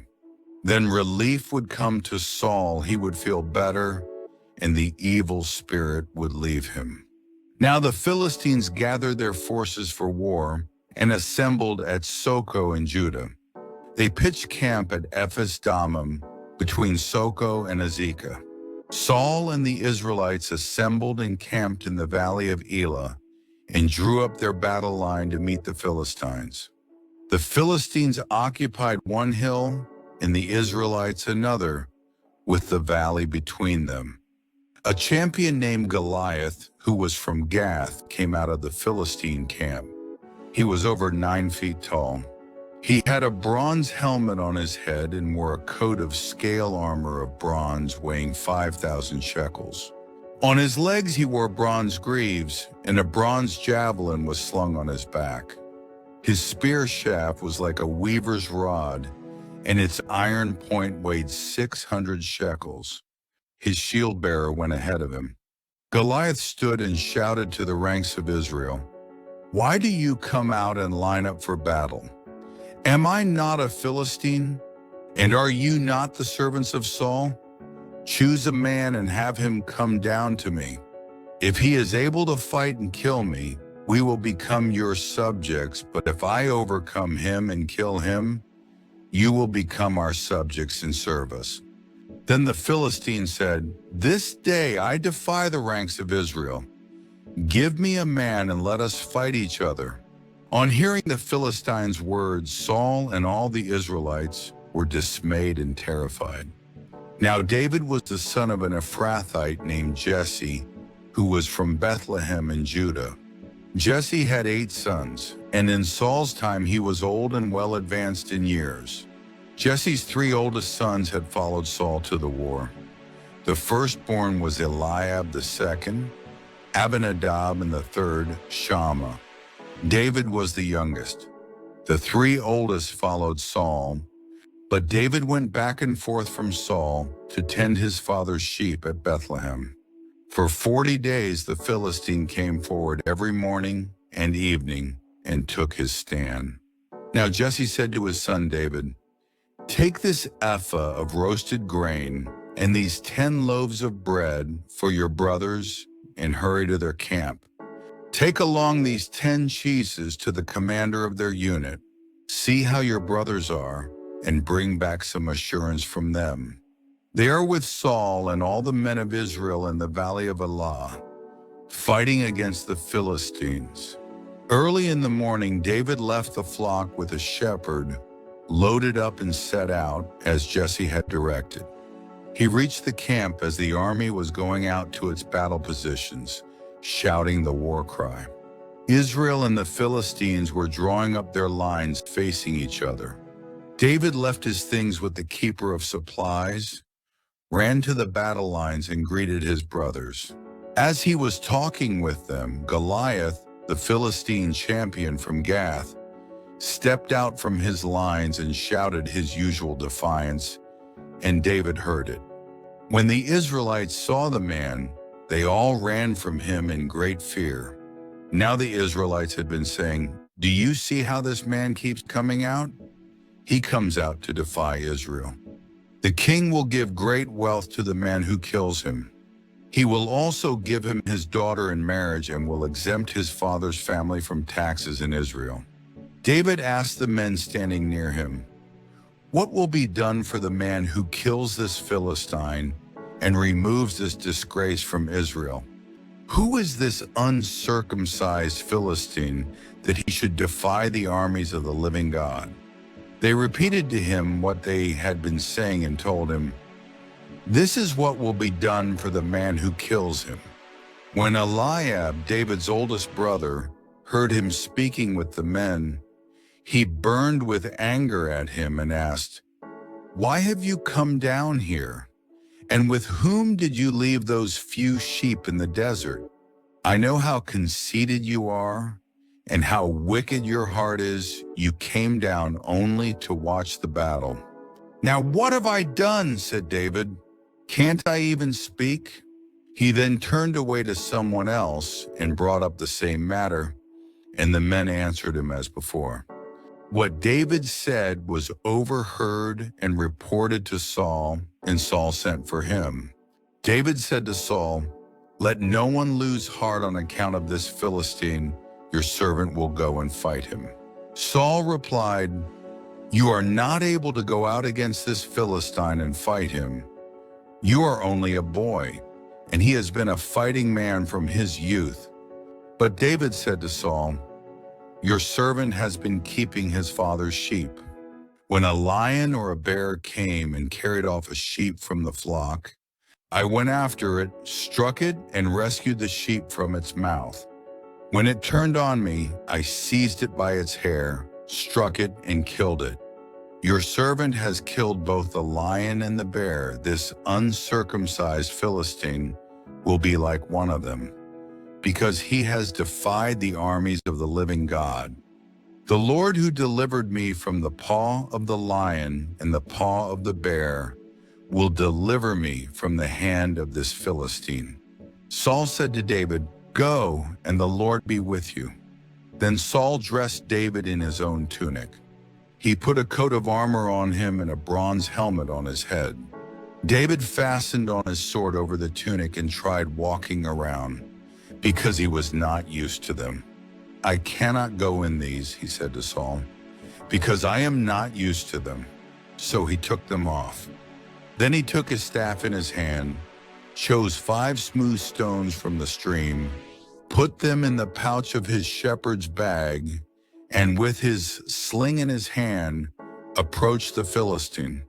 Meanwhile, the Philistine, with his shield bearer in front of him, kept coming closer to David. He looked David over and saw that he was only a boy, ruddy and handsome, and he despised him. He said to David, "Am I a dog that you come at me with sticks?" And the Philistine cursed David by his gods. "Come here," he said, "and I'll give your flesh to the birds of the air and the beasts of the field." David said to the Philistine, "You come against me with sword and spear and javelin, but I come against you in the name of the Lord Almighty, the God of the armies of Israel, whom you have defied. This day the Lord will hand you over to me, and I'll strike you down and cut off your head.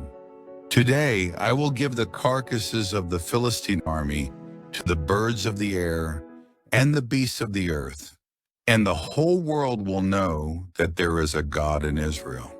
All those gathered here will know that it is not by sword or spear that the Lord saves, for the battle is the Lord's, and he will give all of you into our hands." As the Philistine moved closer to attack him, David ran quickly toward the battle line to meet him. Reaching into his bag and taking out a stone, he slung it and struck the Philistine on the forehead. The stone sank into his forehead, and he fell face down on the ground. So David triumphed over the Philistine with a sling and a stone. Without a sword in his hand, he struck down the Philistine and killed him. David ran and stood over him. He took hold of the Philistine's sword and drew it from the scabbard. After he killed him, he cut off his head with the sword. When the Philistines saw that their hero was dead, they turned and ran. Then the men of Israel and Judah surged forward with a shout and pursued the Philistines to the entrance of Gath, into the gates of Ekron. Their dead were strewn along the Sharim road to Gath and Ekron. When the Israelites returned from chasing the Philistines, they plundered their camp. David took the Philistine's head and brought it to Jerusalem, and he put the Philistines' weapons in his own tent. As Saul watched David going out to meet the Philistine, he said to Abner, commander of the army, "Abner, whose son is that young man?" Abner replied, "As surely as you live, O king, I don't know." The king said, "Find out whose son this young man is." As soon as David returned from killing the Philistine, Abner took him and brought him before Saul, with David still holding the Philistine's head. "Whose son are you, young man?" Saul asked him. David said, "I am the son of your servant Jesse of Bethlehem." After David had finished talking with Saul, Jonathan became one in spirit with David, and he loved him as himself. From that day Saul kept David with him and did not let him return to his father's house. And Jonathan made a covenant with David because he loved him as himself. Jonathan took off the robe he was wearing and gave it to David, along with his tunic, and even his sword, his bow, and his belt. Whatever Saul sent him to do, David did it so successfully that Saul gave him a high rank in the army. This pleased all the people and Saul's officers as well. When the men were returning home after David had killed the Philistine, the women came out from all the towns of Israel to meet King Saul with singing and dancing, with joyful songs and with tambourines and lutes. As they danced, they sang, "Saul has slain his thousands, and David his tens of thousands." Saul was very angry. This refrain galled him. "They have credited David with tens of thousands," he thought, "but me with only thousands. What more can he get but the kingdom?" And from that time on, Saul kept a jealous eye on David. The next day, an evil spirit from God came forcefully upon Saul. He was prophesying in his house while David was playing the harp, as he usually did. Saul had a spear in his hand, and he hurled it, saying to himself, "I'll pin David to the wall." But David eluded him twice. Saul was afraid of David because the Lord was with David but had left Saul. So he sent David away from him and gave him command over 1,000 men, and David led the troops in their campaigns. In everything he did, he had great success because the Lord was with him. When Saul saw how successful he was afraid of him. But all Israel and Judah loved David because he led them in their campaigns. Saul said to David, "Here is my older daughter Merab. I will give her to you in marriage, only serve me bravely and fight the battles of the Lord." For Saul said to himself, "I will not raise a hand against him. Let the Philistines do that." But David said to Saul, "Who am I, and what is my family or my father's clan in Israel, that I should become the king's son-in-law?" So when the time came for Merab, Saul's daughter, to be given to David, she was given in marriage to Adriel of Meholah. Now Saul's daughter Michal was in love with David, and when they told Saul about it, he was pleased. "I will give her to him," he thought, "so that she may be a snare to him, and so that the hand of the Philistines may be against him." So Saul said to David, "Now you have a second opportunity to become my son-in-law." Then Saul ordered his attendants, "Speak to David privately and say, 'Look, the king is pleased with you, and his attendants, all like you, now become his son-in-law.'" They repeated these words to David. But David said, "Do you think it is a small matter to become the king's son-in-law? I'm only a poor man and little known." When Saul's servants told him what David had said, Saul replied, "Say to David, 'The king wants no other price for the bride than 100 Philistine foreskins to take revenge on his enemies.'" Saul's plan was to have David fall by the hands of the Philistines. When the attendants told David these things, he was pleased to become the king's son-in-law. So before the allotted time elapsed, David and his men went out and killed 200 Philistines. He brought their foreskins and presented the full number to the king so that he might become the king's son-in-law.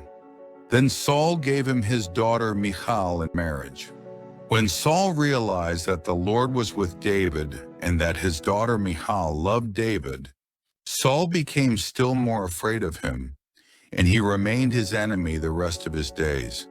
The Philistine commanders continued to go out to battle, and as often as they did, David met with more success than the rest of Saul's officers, and his name became well known. Saul told his son Jonathan and all the attendants to kill David. But Jonathan was very fond of David and warned him, "My father Saul is looking for a chance to kill you. Be on your guard tomorrow morning, go into hiding and stay there. I will go out and stand with my father in the field where you are. I'll speak to him about you and will tell you what I find out." Jonathan spoke well of David to Saul his father and said to him, "Let not the king do wrong to his servant David. He has not wronged you, and what he has done has benefited you greatly. He took his life in his hands when he killed the Philistine. The Lord won a great victory for all Israel, and you saw it and were glad. Why then would you do wrong to an innocent man like David by killing him for no reason?" Saul listened to Jonathan and took this oath, "As surely as the Lord lives, David will not be put to death." So Jonathan called David and told him the whole conversation. He brought him to Saul, and David was with Saul as before. Once more war broke out, and David went out and fought the Philistines. He struck them with such force that they fled before him. But an evil spirit from the Lord came upon Saul as he was sitting in his house with his spear in his hand. While David was playing the harp, Saul tried to pin him to the wall with his spear, but David eluded him as Saul drove the spear into the wall. That night David made good his escape. Saul sent men to David's house to watch it and to kill him in the morning. But Michal, David's wife, warned him, "If you don't run for your life tonight, tomorrow you'll be killed." So Michal let David down through a window, and he fled and escaped. Then Michal took an idol and laid it on the bed, covering it with a garment and putting some goat's hair at the head. When Saul sent the men to capture David, Michal said, "He is ill." Then Saul sent the men back to see David and told them, "Bring him up to me in his bed so that I may kill him." But when the men entered, there was the idol in the bed, and at the head was some goat's hair. Saul said to Michal, "Why did you deceive me like this and send my enemy away so that he escaped?" Michal told him, "He said to me, 'Let me get away. Why should I kill you?'" When David had fled and made his escape, he went to Samuel at Ramah and told him all that Saul had done to him. Then he and Samuel went to Naioth and stayed there. Word came to Saul, "David is in Naioth at Ramah." So he sent men to capture him. But when they saw a group of prophets prophesying, with Samuel standing there as their leader, the Spirit of God came upon Saul's men, and they also prophesied. Saul was told about it, and he sent more men, and they prophesied too. Saul sent men a third time, and they also prophesied. Finally, he himself left for Ramah and went to the great cistern at Seku. And he asked, "Where are Samuel and David?" "Over in Naioth at Ramah," they said. So Saul went to Naioth at Ramah. But the Spirit of God came even upon him, and he walked along prophesying until he came to Naioth. He stripped off his robes and also prophesied in Samuel's presence. He lay that way all that day and night. This is why people say, "Is Saul also among the prophets?" Then David fled from Naioth at Ramah and went to Jonathan and asked, "What have I done? What is my crime? How have I wronged your father that he is trying to take my life?" "Never," Jonathan replied. "You are not going to die. Look, my father doesn't do anything, great or small, without confiding in me. Why would he hide this from me? It's not so." But David took an oath and said, "Your father knows very well that I have found favor in your eyes." And he has said to himself, "Jonathan must not know this, or he will be grieved.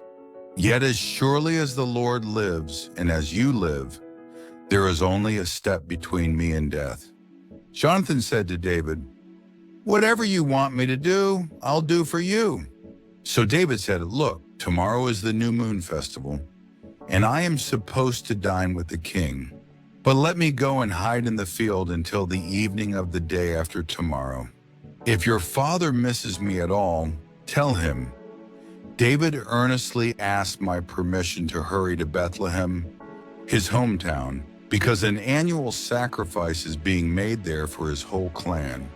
If he says, 'Very well,' then your servant is safe. But if he loses his temper, you can be sure that he is determined to harm me.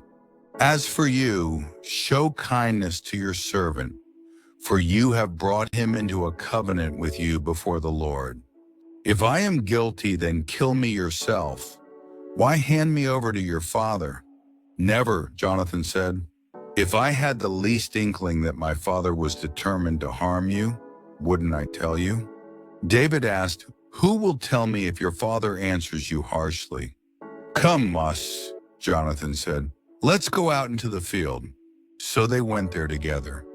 Then Jonathan said to David, "By the Lord, the God of Israel, I will surely sound out my father by this time the day after tomorrow. If he is favorably disposed toward you, will I not send you word and let you know? But if my father is inclined to harm you, may the Lord deal with me, be it ever so severely, if I do not let you know and send you away safely. May the Lord be with you as he has been with my father. But show me unfailing kindness like that of the Lord as long as I live, so that I may not be killed. And do not ever cut off your kindness from my family, not even when the Lord has cut off every one of David's enemies from the face of the earth. So Jonathan made a covenant with the house of David, saying, "May the Lord call David's enemies to account." And Jonathan had David reaffirm his oath out of love for him, because he loved him as he loved himself. Then Jonathan said to David, "Tomorrow is the new moon festival. You will be missed because your seat will be empty.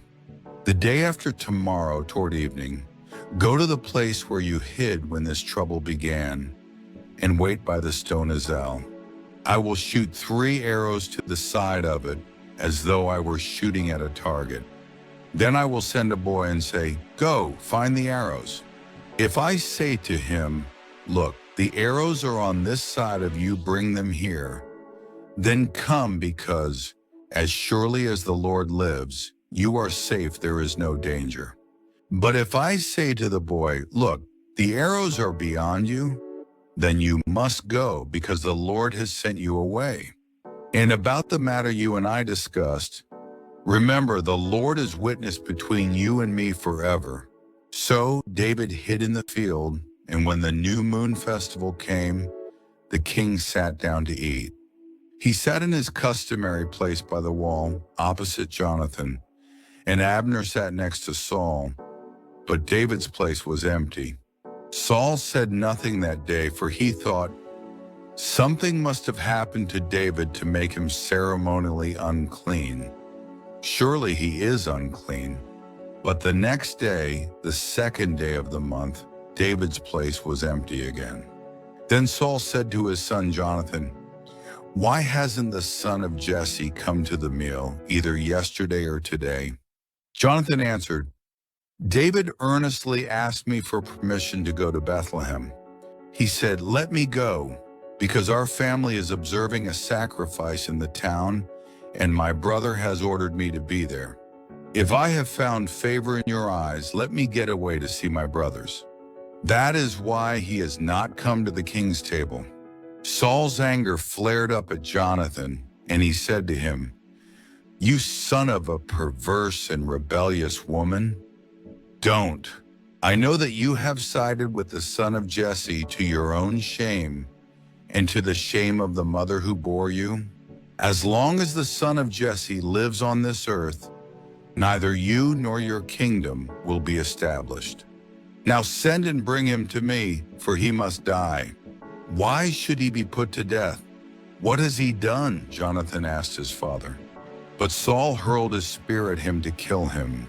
Then Jonathan knew that his father intended to kill David.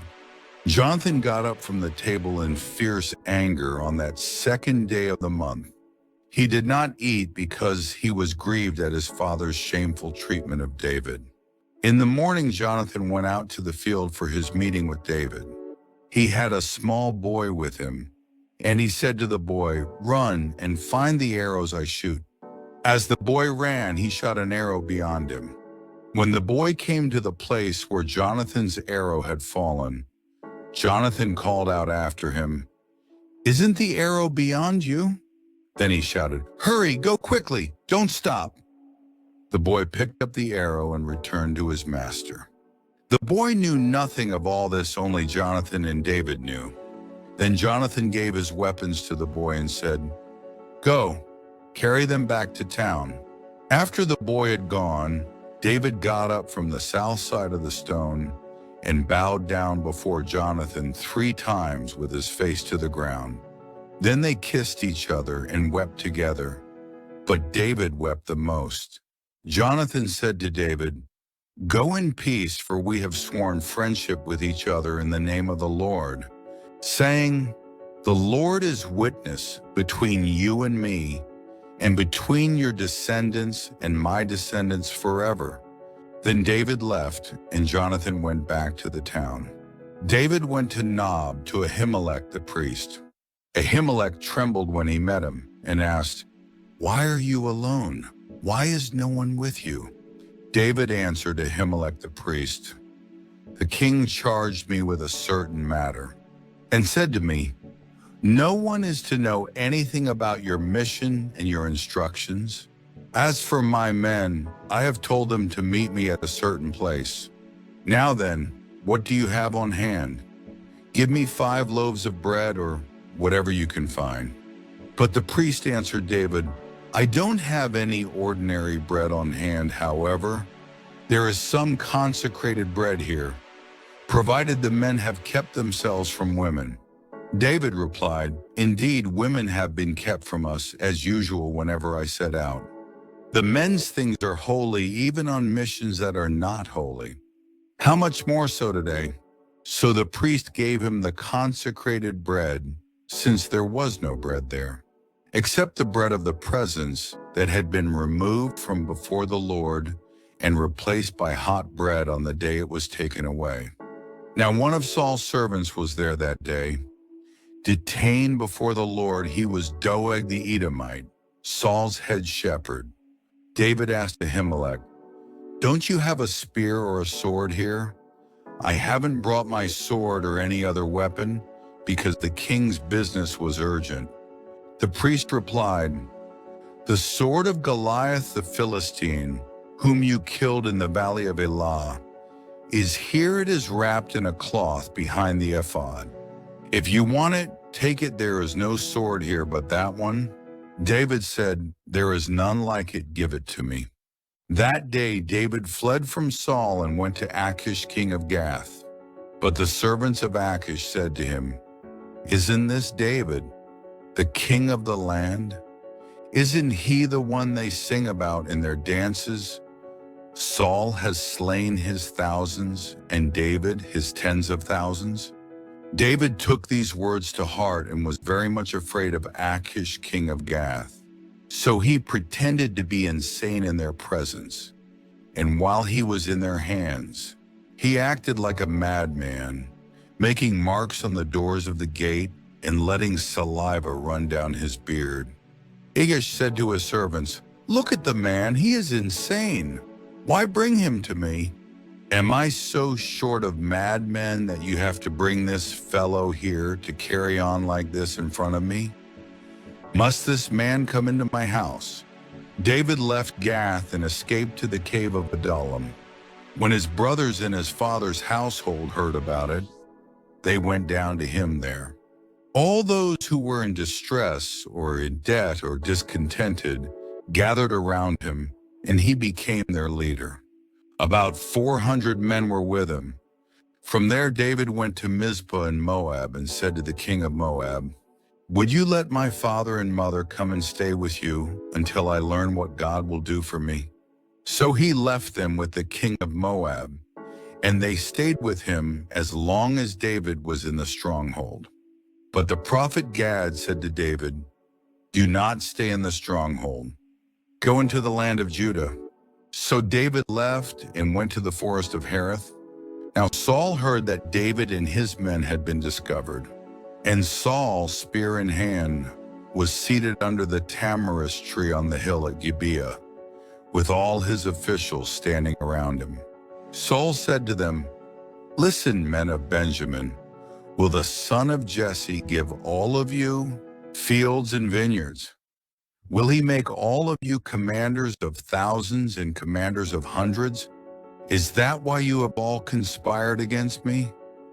No one tells me when my son makes a covenant with the son of Jesse. None of you is concerned about me or tells me that my son has incited my servant to lie in wait for me, as he does today." But Doeg the Edomite, who was standing with Saul's officials, said, "I saw the son of Jesse come to Ahimelech, son of Ahitub at Nob. Ahimelech inquired of the Lord for him. He also gave him provisions and the sword of Goliath the Philistine." Then the king sent for the priest Ahimelech, son of Ahitub, and his father's whole family, who were the priests at Nob, and they all came to the king. Saul said, "Listen now, son of Ahitub." "Yes, my lord," he answered. Saul said to him, "Why have you conspired against me, you and the son of Jesse, giving him bread and a sword and inquiring of God for him, so that he has rebelled against me and lies in wait for me, as he does today?" Ahimelech answered the king, "Who of all your servants is as loyal as David, the king's son-in-law, captain of your bodyguard and highly respected in your household? Was that day the first time I inquired of God for him? Of course not. Let not the king accuse your servant or any of his father's family, for your servant knows nothing at all about this whole affair. But the king said, You will surely die, Ahimelech, you and your father's whole family. Then the king ordered the guards at his side, Turn and kill the priests of the Lord, because they too have sided with David. They knew he was fleeing, yet they did not tell me. But the king's officials were not willing to raise a hand to strike the priests of the Lord. The king then ordered Doeg, You turn and strike down the priests. So Doeg the Edomite turned and struck them down. That day he killed 85 men who wore the linen ephod. He also put to the sword Nob, the town of the priests, with its men and women, its children and infants, and its cattle, donkeys, and sheep. But Abiathar, a son of Ahimelech, son of Ahitub, escaped and fled to join David. He told David that Saul had killed the priests of the Lord. Then David said to Abiathar, That day when Doeg the Edomite was there, I knew he would be sure to tell Saul, I am responsible for the death of your father's whole family. Stay with me. Don't be afraid. The man who is seeking your life is seeking mine also. You will be safe with me. When David was told, Look, the Philistines are fighting against Keilah and are looting the threshing floors, he inquired of the Lord, saying, Shall I go and attack these Philistines? The Lord answered him, Go, attack the Philistines and save Keilah. But David's men said to him, Here in Judah we are afraid. How much more then, if we go to Keilah against the Philistine forces? Once again David inquired of the Lord, and the Lord answered him, Go down to Keilah, for I am going to give the Philistines into your hand. So David and his men went to Keilah, fought the Philistines, and carried off their livestock. He inflicted heavy losses on the Philistines and saved the people of Keilah. Now Abiathar, son of Ahimelech, had brought the ephod down with him when he fled to David at Keilah. Saul was told that David had gone to Keilah, and he said, God has handed him over to me, for David has imprisoned himself by entering a town with gates and bars. And Saul called up all his forces for battle to go down to Keilah to besiege David and his men. When David learned that Saul was plotting against him, he said to Abiathar the priest, Bring the ephod. David said, O Lord God of Israel, your servant has heard definitely that Saul plans to come to Keilah and destroy the town on account of me. Will the citizens of Keilah surrender me to him? Will Saul come down, as your servant has heard? O Lord God of Israel, tell your servant. And the Lord said, He will. Again David asked, Will the citizens of Keilah surrender me and my men to Saul? And the Lord said, They will. So David and his men, about 600 in number, left Keilah and kept moving from place to place.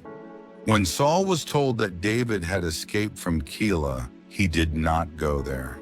David stayed in the desert strongholds and in the hills of the desert of Ziph.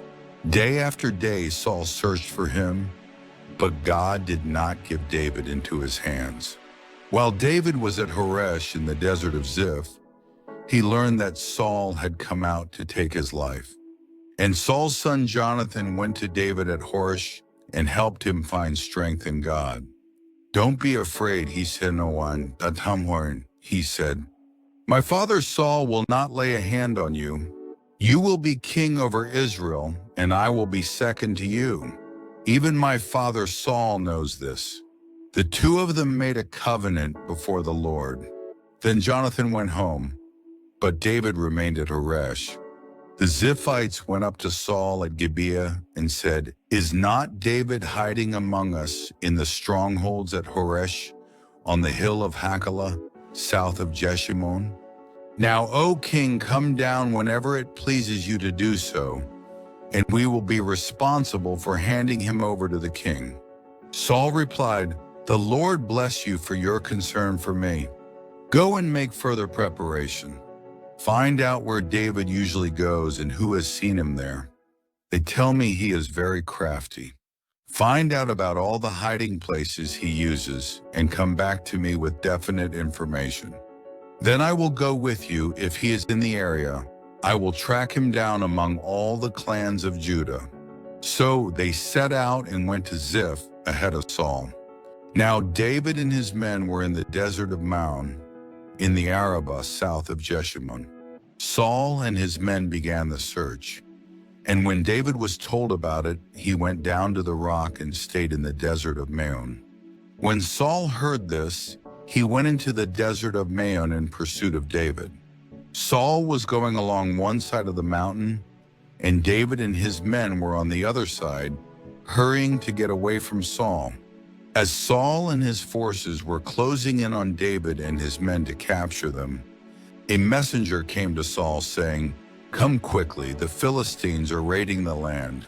Then Saul broke off his pursuit of David and went to meet the Philistines. That is why they call this place Selah Hamalakoth. And David went up from there and lived in the strongholds of En-Gedi. After Saul returned from pursuing the Philistines, he was told, "David is in the desert of En-Gedi." So Saul took 3,000 chosen men from all Israel and set out to look for David and his men near the crags of the wild goats. He came to the sheep pens along the way. A cave was there, and Saul went in to relieve himself. David and his men were far back in the cave. The men said, "This is the day the Lord spoke of when he said to you, 'I will give your enemy into your hands for you to deal with as you wish.'" Then David crept up unnoticed and cut off a corner of Saul's robe. Afterward, David was conscience-stricken for having cut off a corner of his robe. He said to his men, "The Lord forbid that I should do such a thing to my master, the Lord's anointed, or lift my hand against him, for he is the anointed of the Lord."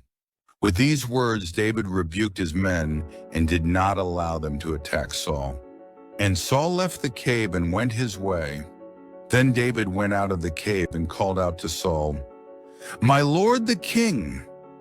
When Saul looked behind him, David bowed down and prostrated himself with his face to the ground. He said to Saul, "Why do you listen when men say, 'David is bent on harming you'? This day you have seen with your own eyes how the Lord delivered you into my hands in the cave. Some urged me to kill you, but I spared you. I said, 'I will not lift my hand against my master, because he is the Lord's anointed.' See, my father, look at this piece of your robe in my hand. I cut off the corner of your robe, but did not kill you. Now understand and recognize that I am not guilty of wrongdoing or rebellion. I have not wronged you, but you are hunting me down to take my life. May the Lord judge between you and me, and may the Lord avenge the wrongs you have done to me, but my hand will not touch you." As the old saying goes, from evildoers come evil deeds, so my hand will not touch you. Against whom has the king of Israel come out? Whom are you pursuing? A dead dog? A flea? May the Lord be our judge and decide between us. May he consider my cause and uphold it.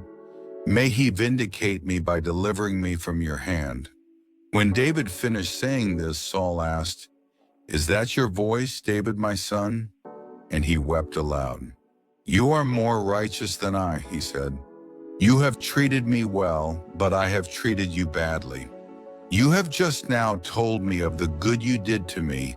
The Lord delivered me into your hands, but you did not kill me. When a man finds his enemy, does he let him get away unharmed? May the Lord reward you well for the way you treated me today. I know that you will surely be king, and that the kingdom of Israel will be established in your hands. Now swear to me by the Lord that you will not cut off my descendants or wipe out my name from my father's family." So David gave his oath to Saul. Then Saul returned home, but David and his men went up to the stronghold. Now Samuel died, and all Israel assembled and mourned for him, and they buried him at his home in Ramah. Then David moved down into the desert of Maon. A certain man in Maon, who had property there at Carmel, was very wealthy. He had 1,000 goats and 3,000 sheep, which he was shearing in Carmel. His name was Nabal, and his wife's name was Abigail. She was an intelligent and beautiful woman, but her husband, a Calebite, was surly and mean in his dealings. While David was in the desert, he heard that Nabal was shearing sheep. So he sent 10 young men and said to them, "Go up to Nabal at Carmel and greet him in my name. Say to him, 'Long life to you, good health to you and your household, and good health to all that is yours. Now I hear that it is sheep shearing time. When your shepherds were with us, we did not mistreat them, and the whole time they were at Carmel, nothing of theirs was missing. Ask your own servants, and they will tell you. Therefore be favorable toward my young men, since we come at a festive time. Please give your servants and your son David whatever you can find for them.'" When David's men arrived, they gave Nabal this message in David's name. Then they waited. Nabal answered David's servants, "Who is this David? Who is this son of Jesse? Many servants are breaking away from their masters these days. Why should I take my bread and water and the meat I have slaughtered for my shearers and give it to men coming from who knows where?" David's men turned around and went back. When they arrived, they reported every word. David said to his men, "Put on your swords." So they put on their swords, and David put on his. About 400 men went up with David, while 200 stayed with the supplies. One of the servants told Nabal's wife Abigail, "David sent messengers from the desert to give our master his greetings, but he hurled insults at them. Yet these men were very good to us. They did not mistreat us, and the whole time we were out in the fields near them, nothing was missing. Night and day they were a wall around us all the time we were herding our sheep near them. Now think it over and see what you can do, because disaster is hanging over our master and his whole household. He is such a wicked man that no one can talk to him." Abigail lost no time. She took 200 loaves of bread, 2 skins of wine, 5 dressed sheep, 5 seahs of roasted grain, 100 cakes of raisins, and 200 cakes of pressed figs, and loaded them on donkeys. Then she told her servants, "Go on ahead, I'll follow you." But she did not tell her husband Nabal. As she came riding her donkey into a mountain ravine, there were David and his men descending toward her, and she met them. David had just said, "It's been useless, all my watching over this fellow's property in the desert, so that nothing of his was missing. He has paid me back evil for good. May God deal with David, be it ever so severely, if by morning I leave alive one male of all who belonged to him." When Abigail saw David, she quickly got off her donkey and bowed down before David with her face to the ground. She fell at his feet and said, "My lord, let the blame be on me alone. Please let your servant speak to you. Hear what your servant has to say. May my lord pay no attention to that wicked man Nabal. He is just like his name. His name is Fool, and folly goes with him. But as for me, your servant, I did not see the men my master sent. Now since the Lord has kept you, my master, from bloodshed and from avenging yourself with your own hands, as surely as the Lord lives, and as you live, may your enemies and all who intend to harm my master be like Nabal. And let this gift, which your servant has brought to my master, be given to the men who follow you. Please forgive your servant's offense, For the Lord will certainly make a lasting dynasty for my master, because he fights the Lord's battles. Let no wrongdoing be found in you as long as you live. Even though someone is pursuing you to take your life, the life of my master will be bound securely in the bundle of the living by the Lord your God. But the lives of your enemies he will hurl away as from the pocket of a sling. When the Lord has done for my master every good thing he promised concerning him and has appointed him leader over Israel, my master will not have on his conscience the staggering burden of needless bloodshed or of having avenged himself. And when the Lord has brought my master success, remember your servant. David said to Abigail, "Praise be to the Lord, the God of Israel, who has sent you today to meet me. May you be blessed for your good judgment and for keeping me from bloodshed this day and from avenging myself with my own hands.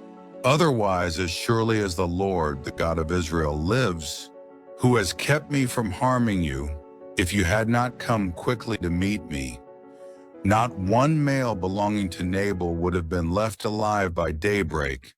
Then David accepted from her hand what she had brought him and said, "Go home in peace. I have heard your words and granted your request." When Abigail went to Nabal, he was in the house holding a banquet like that of a king. He was in high spirits and very drunk, so she told him nothing until daybreak. Then in the morning, when Nabal was sober, his wife told him all these things, and his heart failed him, and he became like a stone. About 10 days later, the Lord struck Nabal, and he died. When David heard that Nabal was dead, he said, "Praise be to the Lord, who has upheld my cause against Nabal for treating me with contempt. He has kept his servant from doing wrong, and has brought Nabal's wrongdoing down on his own head." Then David sent word to Abigail, asking her to become his wife. His servants went to Carmel and said to Abigail, "David has sent us to you to take you to become his wife." She bowed down with her face to the ground and said, "Here is your maidservant, ready to serve you and wash the feet of my master's servants." Abigail quickly got on a donkey and, attended by her 5 maids, went with David's messengers and became his wife. David had also married Ahinoam of Jezreel, and they both were his wives. But Saul had given his daughter Michal, David's wife, to Paltiel son of Laish, who was from Galim. The Ziphites went to Saul at Gibeah and said, "Is not David hiding on the hill of Hachilah, which faces Jeshimon?" So Saul went down to the desert of Ziph with his 3,000 chosen men of Israel to search there for David. Saul made his camp beside the road on the hill of Hachilah facing Jeshimon, but David stayed in the desert.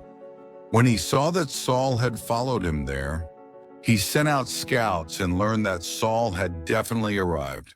Then David set out and went to the place where Saul had camped. He saw where Saul and Abner son of Ner, the commander of the army, had lain down. Saul was lying inside the camp, with the army encamped around him. David then asked Ahimelech the Hittite and Abishai son of Zeruiah, Joab's brother, "Who will go down into the camp with me to Saul?" "I'll go with you," said Abishai. So David and Abishai went to the army by night, and there was Saul lying asleep inside the camp, with his spear stuck in the ground near his head. Abner and the soldiers were lying around him. Abishai said to David, "Today God has delivered your enemy into your hands. Now let me pin him to the ground with one thrust of my spear. I won't strike him twice." But David said to Abishai, "Don't destroy him. Who can lay a hand on the Lord's anointed and be guiltless? As surely as the Lord lives," he said, "the Lord himself will strike him. Either his time will come and he will die, or he will go into battle and perish. But the Lord forbid that I should lay a hand on the Lord's anointed." Now get the spear and water jug that are near his head, and let's go." So David took the spear and water jug near Saul's head, and they left. No one saw or knew about it, nor did anyone wake up. They were all sleeping, because the Lord had put them into a deep sleep. Then David crossed over to the other side and stood on top of the hill. Some distance away, there was a wide space between them. He called out to the army and to Abner, son of Ner, "Aren't you going to answer me, Abner?" Abner replied, "Who are you who calls to the king?" David said, "You're a man, aren't you? And who is like you in Israel? Why didn't you guard your lord the king? Someone came to destroy your lord the king. What you have done is not good. As surely as the Lord lives, you and your men deserve to die, because you did not guard your master, the Lord's anointed. Look around you. Where are the king's spear and water jug that were near his head?" Saul recognized David's voice and said, "Is that your voice, David, my son?" David replied, "Yes, it is, my lord the king." And he added, "Why is my lord pursuing his servant? What have I done, and what wrong am I guilty of? Now let my lord the king listen to his servant's words. If the Lord has incited you against me, then may he accept an offering. If, however, men have done it, may they be cursed before the Lord. They have now driven me from my share in the Lord's inheritance and have said, 'Go, serve other gods.' Now do not let my blood fall to the ground far from the presence of the Lord. The king of Israel has come out to look for a flea, as one hunts a partridge in the mountains." Then Saul said, "I have sinned. Come back, David, my son. Because you considered my life precious today, I will not try to harm you again. Surely I have acted like a fool and have erred greatly." "Here is the king's spear," David answered. "Let one of your young men come over and get it. The Lord rewards every man for his righteousness and faithfulness. The Lord delivered you into my hands today, but I would not lay a hand on the Lord's anointed. As surely as I valued your life today, so may the Lord value my life and deliver me from all trouble." Then Saul said to David, "May you be blessed. My son David, you will do great things and surely triumph." So David went on his way, and Saul returned home. But David thought to himself, "One of these days I will be destroyed by the hand of Saul. The best thing I can do is to escape to the land of the Philistines. Then Saul will give up searching for me anywhere in Israel, and I will slip out of his hand." So David and the 600 men with him left and went over to Achish, son of Maoch, king of Gath. David and his men settled in Gath with Achish. Each man had his family with him, and David had his 2 wives, Ahinoam of Jezreel and Abigail of Carmel, the widow of Nabal. When Saul was told that David had fled to Gath, he no longer searched for him. Then David said to Achish, "If I have found favor in your eyes, let a place be assigned to me in one of the country towns, that I may live there. Why should your servant live in the royal city with you?" So on that day Achish gave him Ziklag, and it has belonged to the kings of Judah ever since. David lived in Philistine territory 1 year and 4 months. Now David and his men went up and raided the Geshurites, the Girzites, and the Amalekites. From ancient times, these peoples had lived in the land extending to Shur and Egypt. Whenever David attacked an area, he did not leave a man or woman alive, but took sheep and cattle, donkeys and camels, and clothes. Then he returned to Achish. When Achish asked, "Where did you go raiding today?" David would say, "Against the Negev of Judah, or against the Negev of Jerahmeel, or against the Negev of the Kenites." He did not leave a man or woman alive to be brought to Gath, for he thought, "They might inform on us and say, 'This is what David did,' And such was his practice as long as he lived in Philistine territory. Achish trusted David and said to himself, "He has become so odious to his people, the Israelites, that he will be my servant forever." In those days the Philistines gathered their forces to fight against Israel. Achish said to David, "You must understand that you and your men will accompany me in the army." David said, "Then you will see for yourself what your servant can do." Achish replied, "Very well, I will make you my bodyguard for life." Now Samuel was dead, and all Israel had mourned for him and buried him in his own town of Ramah. Saul had expelled the mediums and spiritists from the land. The Philistines assembled and came and set up camp at Shunem, while Saul gathered all the Israelites and set up camp at Gilboa. When Saul saw the Philistine army, he was afraid. Terror filled his heart. He inquired of the Lord, but the Lord did not answer him by dreams or Urim or prophets. Saul then said to his attendants, "Find me a woman who is a medium, so I may go and inquire of her." "There is one in Endor," they said. So Saul disguised himself, putting on other clothes, and at night he and 2 men went to the woman. "Consult a spirit for me," he said, "and bring up for me the one I name." But the woman said to him, "Surely you know what Saul has done. He has cut off the mediums and spiritists from the land. Why have you set a trap for my life to bring about my death?" Saul swore to her by the Lord, "As surely as the Lord lives, you will not be punished for this." Then the woman asked, "Whom shall I bring up for you?" "Bring up Samuel," he said. When the woman saw Samuel, she cried out at the top of her voice and said to Saul, "Why have you deceived me? You are Saul." The king said to her, "Don't be afraid. What do you see?"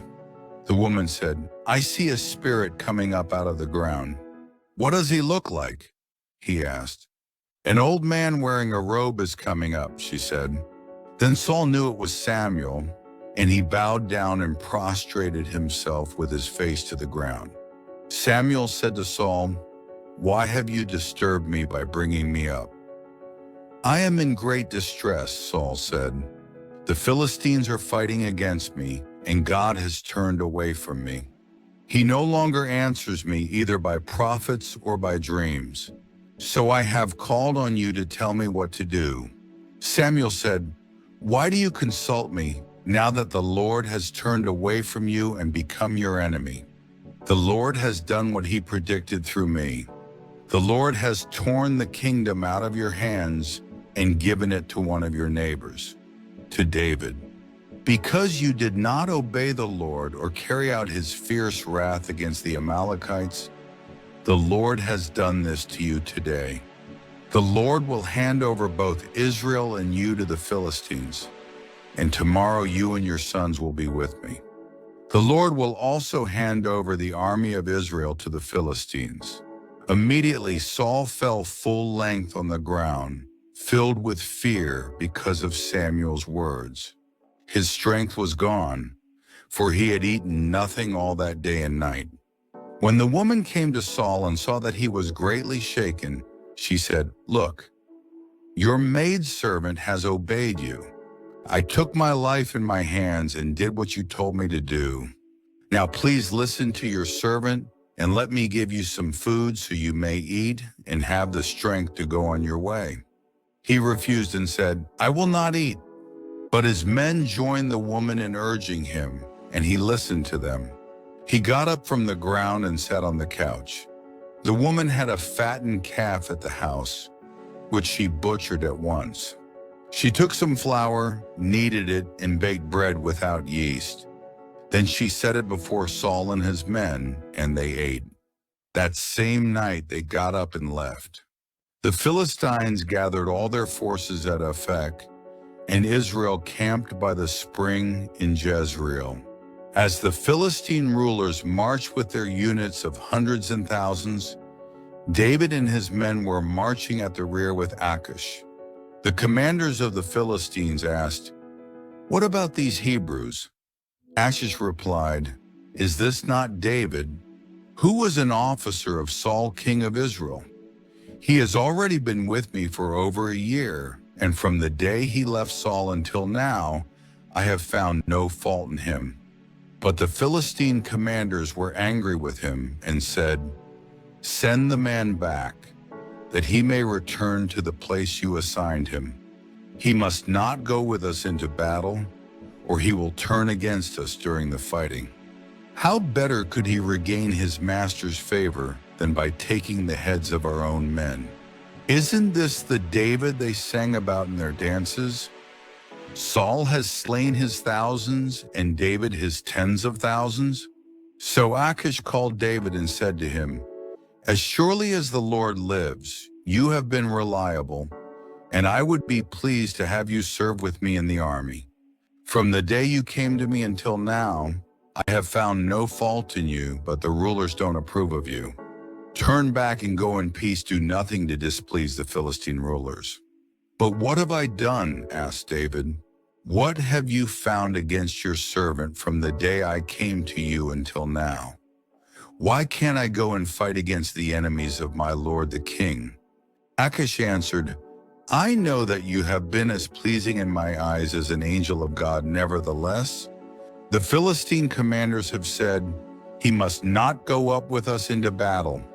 Now get up early, along with your master's servants who have come with you, and leave in the morning as soon as it is light." So David and his men got up early in the morning to go back to the land of the Philistines, and the Philistines went up to Jezreel. David and his men reached Ziklag on the third day. Now the Amalekites had raided the Negev and Ziklag. They had attacked Ziklag and burned it, and had taken captive the women and all who were in it, both young and old. They killed none of them, but carried them off as they went on their way. When David and his men came to Ziklag, they found it destroyed by fire, and their wives and sons and daughters taken captive. So David and his men wept aloud until they had no strength left to weep. David's two wives had been captured, Ahinoam of Jezreel and Abigail, the widow of Nabal of Carmel. David was greatly distressed because the men were talking of stoning him. Each one was bitter in spirit because of his sons and daughters. But David found strength in the Lord his God. Then David said to Abiathar the priest, the son of Ahimelech, "Bring me the ephod." Abiathar brought it to him, and David inquired of the Lord, "Shall I pursue this raiding party? Will I overtake them?" "Pursue them," he answered. "You will certainly overtake them and succeed in the rescue." David and the 600 men with him came to the Besor ravine, where some stayed behind, for 200 men were too exhausted to cross the ravine. But David and 400 men continued the pursuit. They found an Egyptian in a field and brought him to David. They gave him water to drink and food to eat, part of a cake of pressed figs and 2 cakes of raisins. He ate and was revived, for he had not eaten any food or drunk any water for 3 days and 3 nights. David asked him, "To whom do you belong, and where do you come from?" He said, "I am an Egyptian, the slave of an Amalekite. My master abandoned me when I became ill 3 days ago. We raided the Negev of the Kerethites in the territory belonging to Judah and the Negev of Caleb, and we burned Ziklag." David asked him, "Can you lead me down to this raiding party?" He answered, "Swear to me before God that you will not kill me or hand me over to my master, and I will take you down to them." He led David down, and there they were, scattered over the countryside, eating, drinking, and reveling because of the great amount of plunder they had taken from the land of the Philistines and from Judah. David fought them from dusk until the evening of the next day, and none of them got away, except 400 young men who rode off on camels and fled. David recovered everything the Amalekites had taken, including his 2 wives. Nothing was missing, young or old, boy or girl, plunder or anything else they had taken. David brought everything back. He took all the flocks and herds, and his men drove them ahead of the other livestock, saying, "This is David's plunder." Then David came to the 200 men who had been too exhausted to follow him and who were left behind at the Besor ravine. They came out to meet David and the people with him. As David and his men approached, he greeted them. But all the evil men and troublemakers among David's followers said, "Because they did not go out with us, we will not share with them the plunder we recovered. However, each man may take his wife and children and go." David replied, "No, my brothers, you must not do that with what the Lord has given us. He has protected us and handed over to us the forces that came against us. Who will listen to what you say? The share of the man who stayed with the supplies is to be the same as that of him who went down to the battle. All will share alike." David made this a statute and ordinance for Israel from that day to this. When David arrived in Ziklag, he sent some of the plunder to the elders of Judah, who were his friends, saying, "Here is a present for you from the plunder of the Lord's enemies." He sent it to those who were in Bethel, Ramoth Negev, and Jatir, to those in Aroer, Siphmoth, Eshtemoa, and Rakal, to those in the towns of the Jerahmeelites and the Kenites, to those in Hormah, Borashan, Athak, and Hebron, and to those in all the other places where David and his men had roamed. Now the Philistines fought against Israel. The Israelites fled before them, and many fell slain on Mount Gilboa. The Philistines pressed hard after Saul and his sons, and they killed his sons Jonathan, Abinadab, and Malchishua. The fighting grew fierce around Saul, and when the archers overtook him, they wounded him critically. Saul said to his armor-bearer, "Draw your sword and run me through, or these uncircumcised fellows will come and run me through and abuse me." But his armor-bearer was terrified and would not do it, so Saul took his own sword and fell on it. When the armor-bearer saw that Saul was dead, he too fell on his sword and died with him. So Saul and his 3 sons and his armor-bearer and all his men died together that same day. When the Israelites along the valley and those across the Jordan saw that the Israelite army had fled and that Saul and his sons had died, they abandoned their towns and fled, and the Philistines came and occupied them. The next day, when the Philistines came to strip the dead, they found Saul and his 3 sons fallen on Mount Gilboa. They cut off his head and stripped off his armor, and they sent messengers throughout the land of the Philistines to proclaim the news in the temple of their idols and among their people. They put his armor in the temple of the Ashtoreths and fastened his body to the wall of Bethshan. When the people of Jabesh Gilead heard of what the Philistines had done to Saul, all their valiant men journeyed through the night to Bethshan. They took down the bodies of Saul and his sons from the wall of Bethshan and went to Jabesh, where they burned them. Then they took their bones and buried them under a tamarisk tree at Jabesh, and they fasted 7 days.